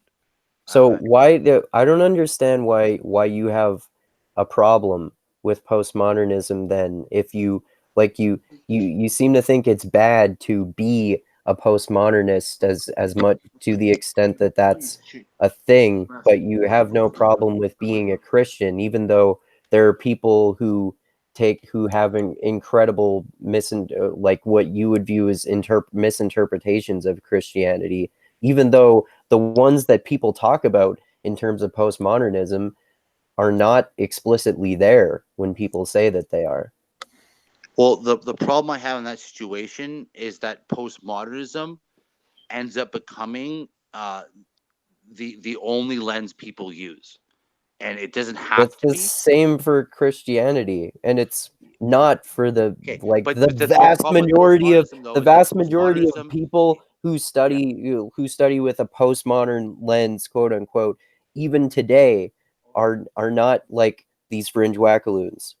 yeah, okay, but the thing is that if postmodernism is going to be about deconstructionism, if you're going to be a constructionist about always applying that lens, if you're always applying a deconstructionist lens, then you're constructively a deconstructionist, which is it's an oxymoron. Yeah. That doesn't make sense, you know.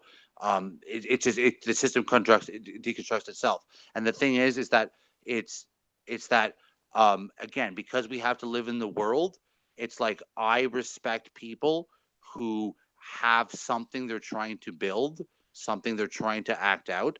That makes sense because we all have to do that. That's our common challenge as human beings. So Christianity is one answer to that problem, of actually what you're going to construct. But to live in a world of just attacking standards or attacking ideas, it's like you're dodging the most fundamental question. So it's to a certain extent, I'd rather not talk to sorry to a certain extent, I respect a Muslim person who has ideas I find abhorrent, who's at least constructing something, as opposed to somebody who's just always wiggling away from or pretending they're not constructing something. But Because that's often what think that they are constructing things, even though if you look at the writing of postmodern writers, none of them are advocating for this idea of always just deconstructing things and criticizing things. So it's not even there explicitly. Can we put a pin in this? Yeah, put a pin in. Okay, because we're almost at the end. It's getting Okay. late. All right, so her final section is the science wars after postmodernism. I'll start with the first couple paragraphs. I think these are instructive. She says, in its questioning of rationality, late 20th century postmodernism has often been compared to the Romantic era, which was in the 19th century, another historical moment in which a strong techno-scientific push, the wave of industrialization in England at the turn of the 19th century, was met with intense cultural skepticism and resistance. As Patricia Waugh, a cultural critic, writes, quote, pay close attention, postmodernism can be understood as the culmination of an aestheticist tradition deriving from Romantic thought. This tradition has consistently viewed Enlightenment reason as complicit in its instrumentalism with industrial modernity. It has drawn on the aesthetic in order to offer both a critique of social rationalization and the restriction of definitions of knowledge to what can be consciously and conceptually formulated. End quote. Now, how's that for a definition? That makes a lot of sense. Okay. That's great. Very smart. So Heise continues, undeniably, there are many family resemblances between Enlightenment critiques of the early 19th and the late 20th centuries. Yet it is not insignificant that the science wars, so-called, erupted with full force only in the mid-1990s, at a time when many of the main currents of postmodernist thought were already being vigorously criticized and sometimes even rejected within the disciplines that had most eagerly embraced them in the 1970s and 1980s, such as literary criticism and anthropology. And again, I talked about this time being a high watermark for POMO. That the conflict over the nature and social functions of scientific rationality has persisted into a period in which, quote, postmodernism has been replaced by, quote, globalization as a key concept around which debates about the legacies of modernity revolve, suggests that issues other than academic postmodern thought might underlie it. So, postmodernism, as it was seen in literary criticism and anthropology in the 70s and 80s, then started to fall out of fashion in the 1990s, but yet persisted in the science wars starting from the 1990s. She charts this trajectory of the concept. Okay? Yeah. And then she talks about sociologist and democratization of science, which we won't get into. Okay, then she gets on about computer privacy, genetically engineered foods, pollution standards, political legitimate and juridical agenda. Okay. Then she continues, and this is where what's-his-face probably would have benefited from participating. She says, in this context, it is significant that German sociologist Ulrich Beck has suggested the term risk society as a substitute for postmodern society. Drew's friend Nick? Yes, Nick. He told us about Ulrich Beck. Yeah. Yes.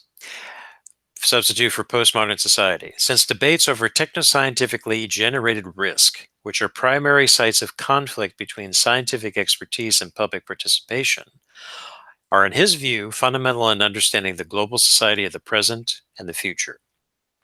Now, Beck also significantly influenced Bauman, the concept of the risk society, which he took at the time as a hallmark of the postmodern. Okay. So then Heise concludes, what is certain, however, is that the, quote, postmodern forms of science and technology that evolved over the course of the 20th century are already exerting a shaping influence on those societies around the planet that are still struggling to shape their own forms of the modern. Western debates over the fate of postmodernism are almost fruitfully approached in the global context of emergent modernities, in which science and technology will unquestionably continue to play a central role. So, in other words, this whole thing about modernity and postmodernity has not been equally applied across the world. There are still some pre-modern or just emerging into modern societies where science and technology is now taking more of an important role than it had been before. For example, cell phones or smartphones were non-existent before 10 to 15 years ago, even though they were here in the rich Western industrialized nations. Right. So, this is where some interesting work probably will appear. And that is the end of the essay. Okay. So now we have covered postmodernity as it applies to science and technology. Do we have any concluding comments or questions?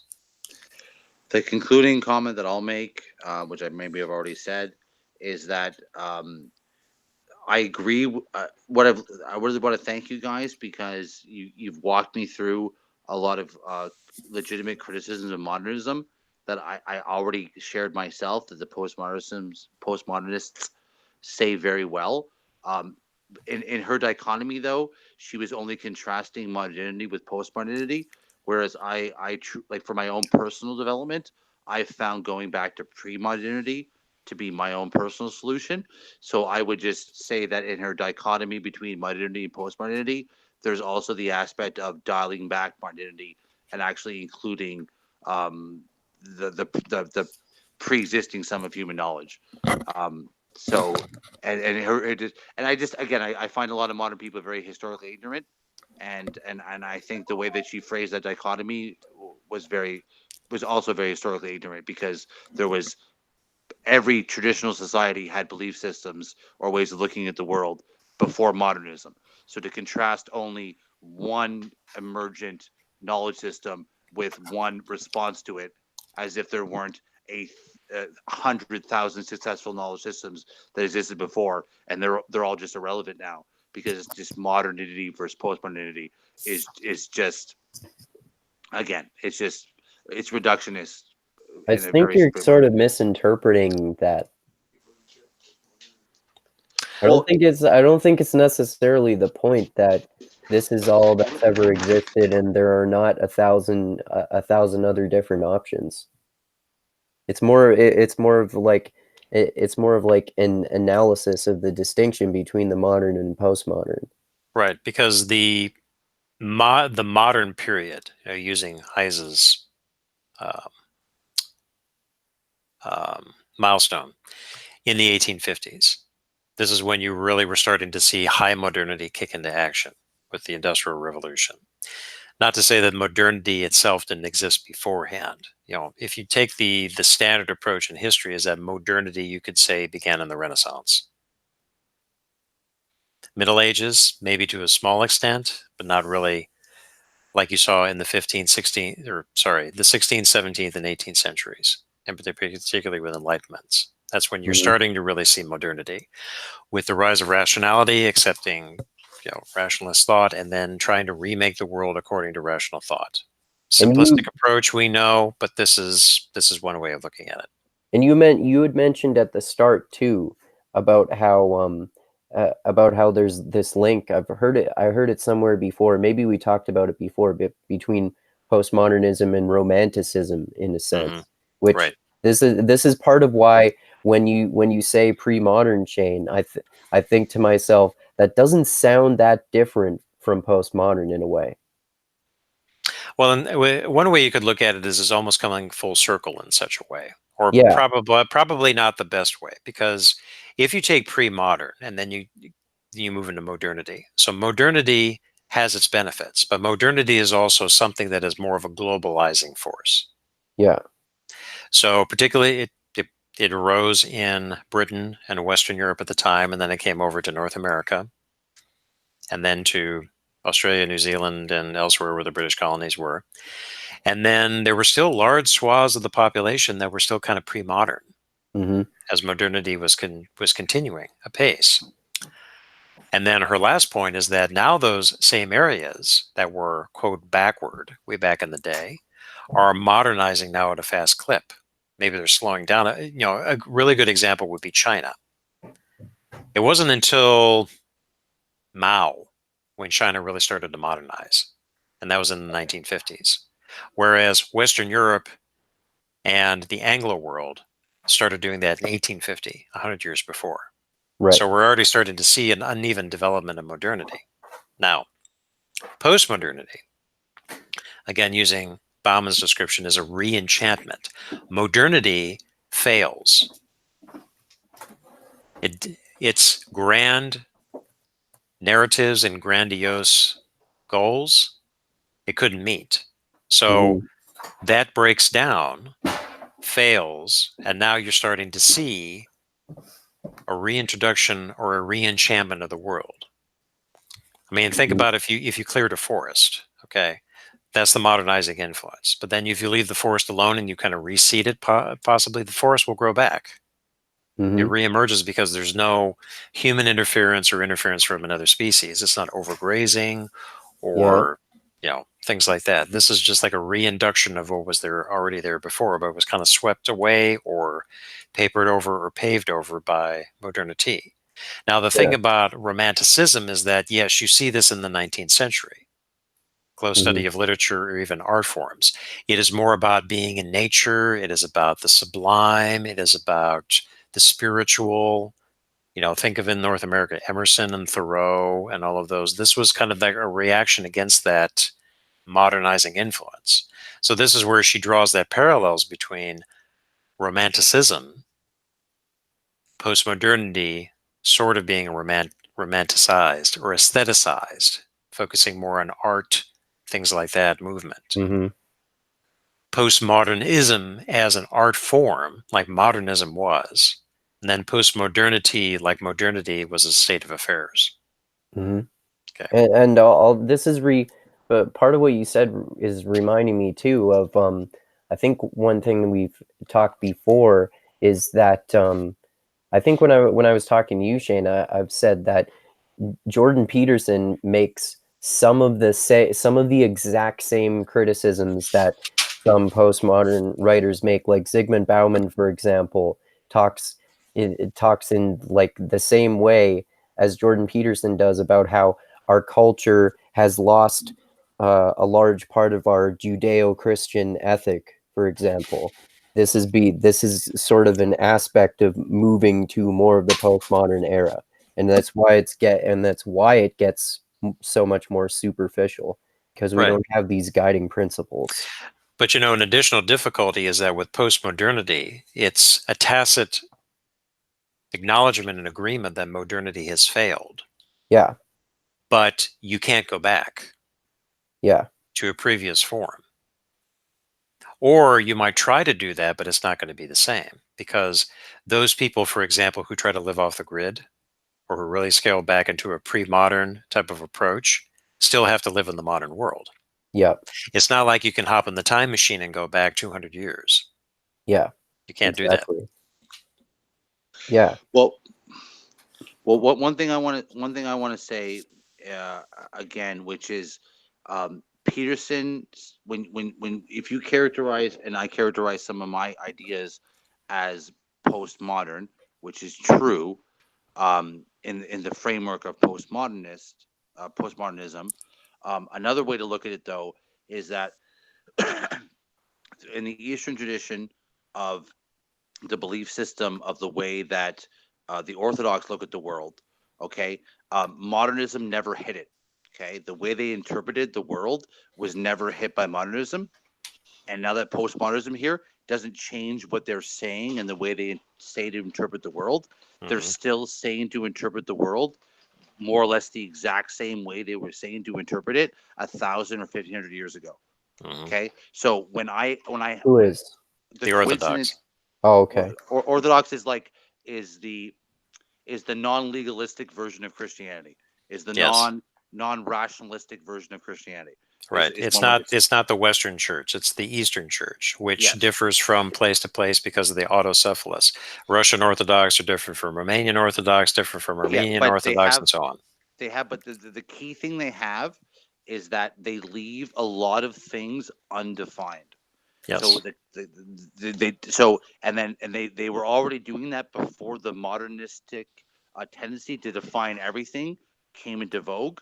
So when postmodernists say, "Hey, well, whoa, wait a second here," there's a lot of things around the discourse of definitions besides just this one conceptual fact you have, this one definition you have. When they point that out, okay, when you say that to an Orthodox person, you go, "Yeah, we've always maintained that. You're just repeating what we were saying 1,500 years ago. We always knew that." So it's postmodernist, but it was already a thing not to be able to define things to that extent, because in Orthodox tradition, worshiping rationality in that extent or definition in that extent is a false idol. Like you can't go that far. Right. So Orthodox live in the modern, quote, modern world, but they are not modernists. Well, that's what they would seek to be. And to what extent I can pull that off, So they rejected the Enlightenment as it never happened. It never happened. It was never there. They never encountered it. They just continued on as they were. They were postmodernists long before postmodernists existed. Well, but you wouldn't even call them postmodernists. They just had a different take on things. Now, piggybacking on Shane's point, something that I neglected for a long time, I should probably get back into. When you read Russian thinkers in particular, they have a very different approach to things than do French, Germans, English, whatever it is, from the 19th and then the 20th century. It changed when you come to the Russian Revolution, which was more modernist, and then this is how the Soviet Union came to being. And what did they do? The Bolsheviks, once they took power, over time they persecuted and eliminated the churches, but the Russian Orthodox Church came back eventually. So why is it that or I guess I should say, how did the Russian Orthodox Church come back? Because you can't rewire people. Like religion as an evolved phenomenon is grafting itself onto passions and basic realities of life, and you can't to rip that away. Especially if you do it in a short period of time. Like, for instance, the Nietzschean thing of the death of God, that took 500 years. Mm-hmm. Okay, so if you want to rapidly change a worldview, as the Russians tried to do that quickly, it's not going to work, like, because evolution is slow, right? So if you do it step by step in the modernist approach, then you can see the results of the nihilism and the indifference and the secularism of today's society. But if you try to do it in one fell swoop, it's like, unless you replace it with a system that is super coherent and successful, it's like people aren't going to latch on to that. So especially once it collapsed, and now what Putin's doing is he's reaching back to it as a ground point. Like, he's actively engaging with it. He's even co-opting it to a certain extent, because it has that traction, that pre-existing traction. So we're now seeing like there's like 1,000 or 2,000 new Orthodox churches being built in Russia. It's ridiculous how it's just spreading back up.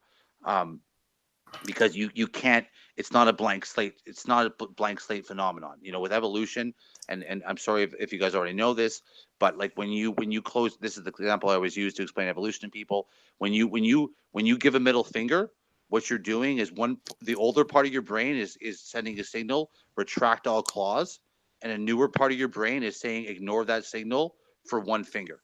Evolution always, that's what's happening there. Because evolution always builds on existing systems.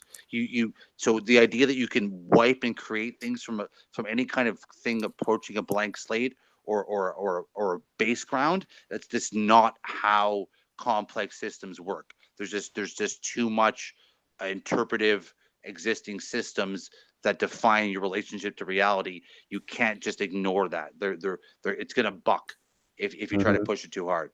So yeah, that's why I don't remember whether it was the last time I was talking with Tim Keefe, but one of my podcasts recently, I was talking about, one of the ways I was talking about evolution is that people who are creationists or something like that, they seem to have this idea about evolution that everything just emerges spontaneously and instantly. And if you look at the evolution of the human eye, for example, it's like our ancestors who were sea-dwelling creatures, they slowly developed this opening in the front of their faces because it could allow them to guide through the water more. And then it was just a really extremely long gradual process from there to developing the entire eye in different parts and experimenting with different types of eyes too, like how some sea-dwelling creatures still have stalks for eyes and stuff like that, and that continued in a process to what we have as eyes as humans today, right?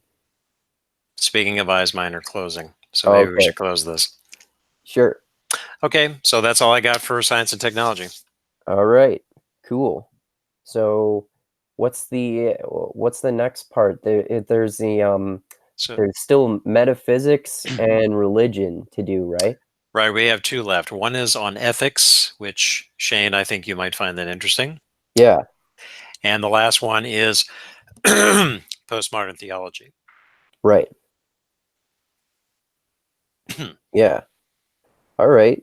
Okay. So we can end this one here now. And yeah, thanks so much for talking with me, guys. Always appreciate it. It's always fun. And yeah, thanks so much, everyone, for watching this. If you found it as interesting as we did. And thanks so much to everyone who subscribed to my channel, and to those of you who share this video, and especially to those of you who contribute to me on Patreon. I really appreciate that. I'll put the link to that in the description like I always do. And like I always say, I love you all, keeping the tiny beam of light that shines through the almost impenetrable darkness in the universe. And most importantly, always remember this: the funk cures all.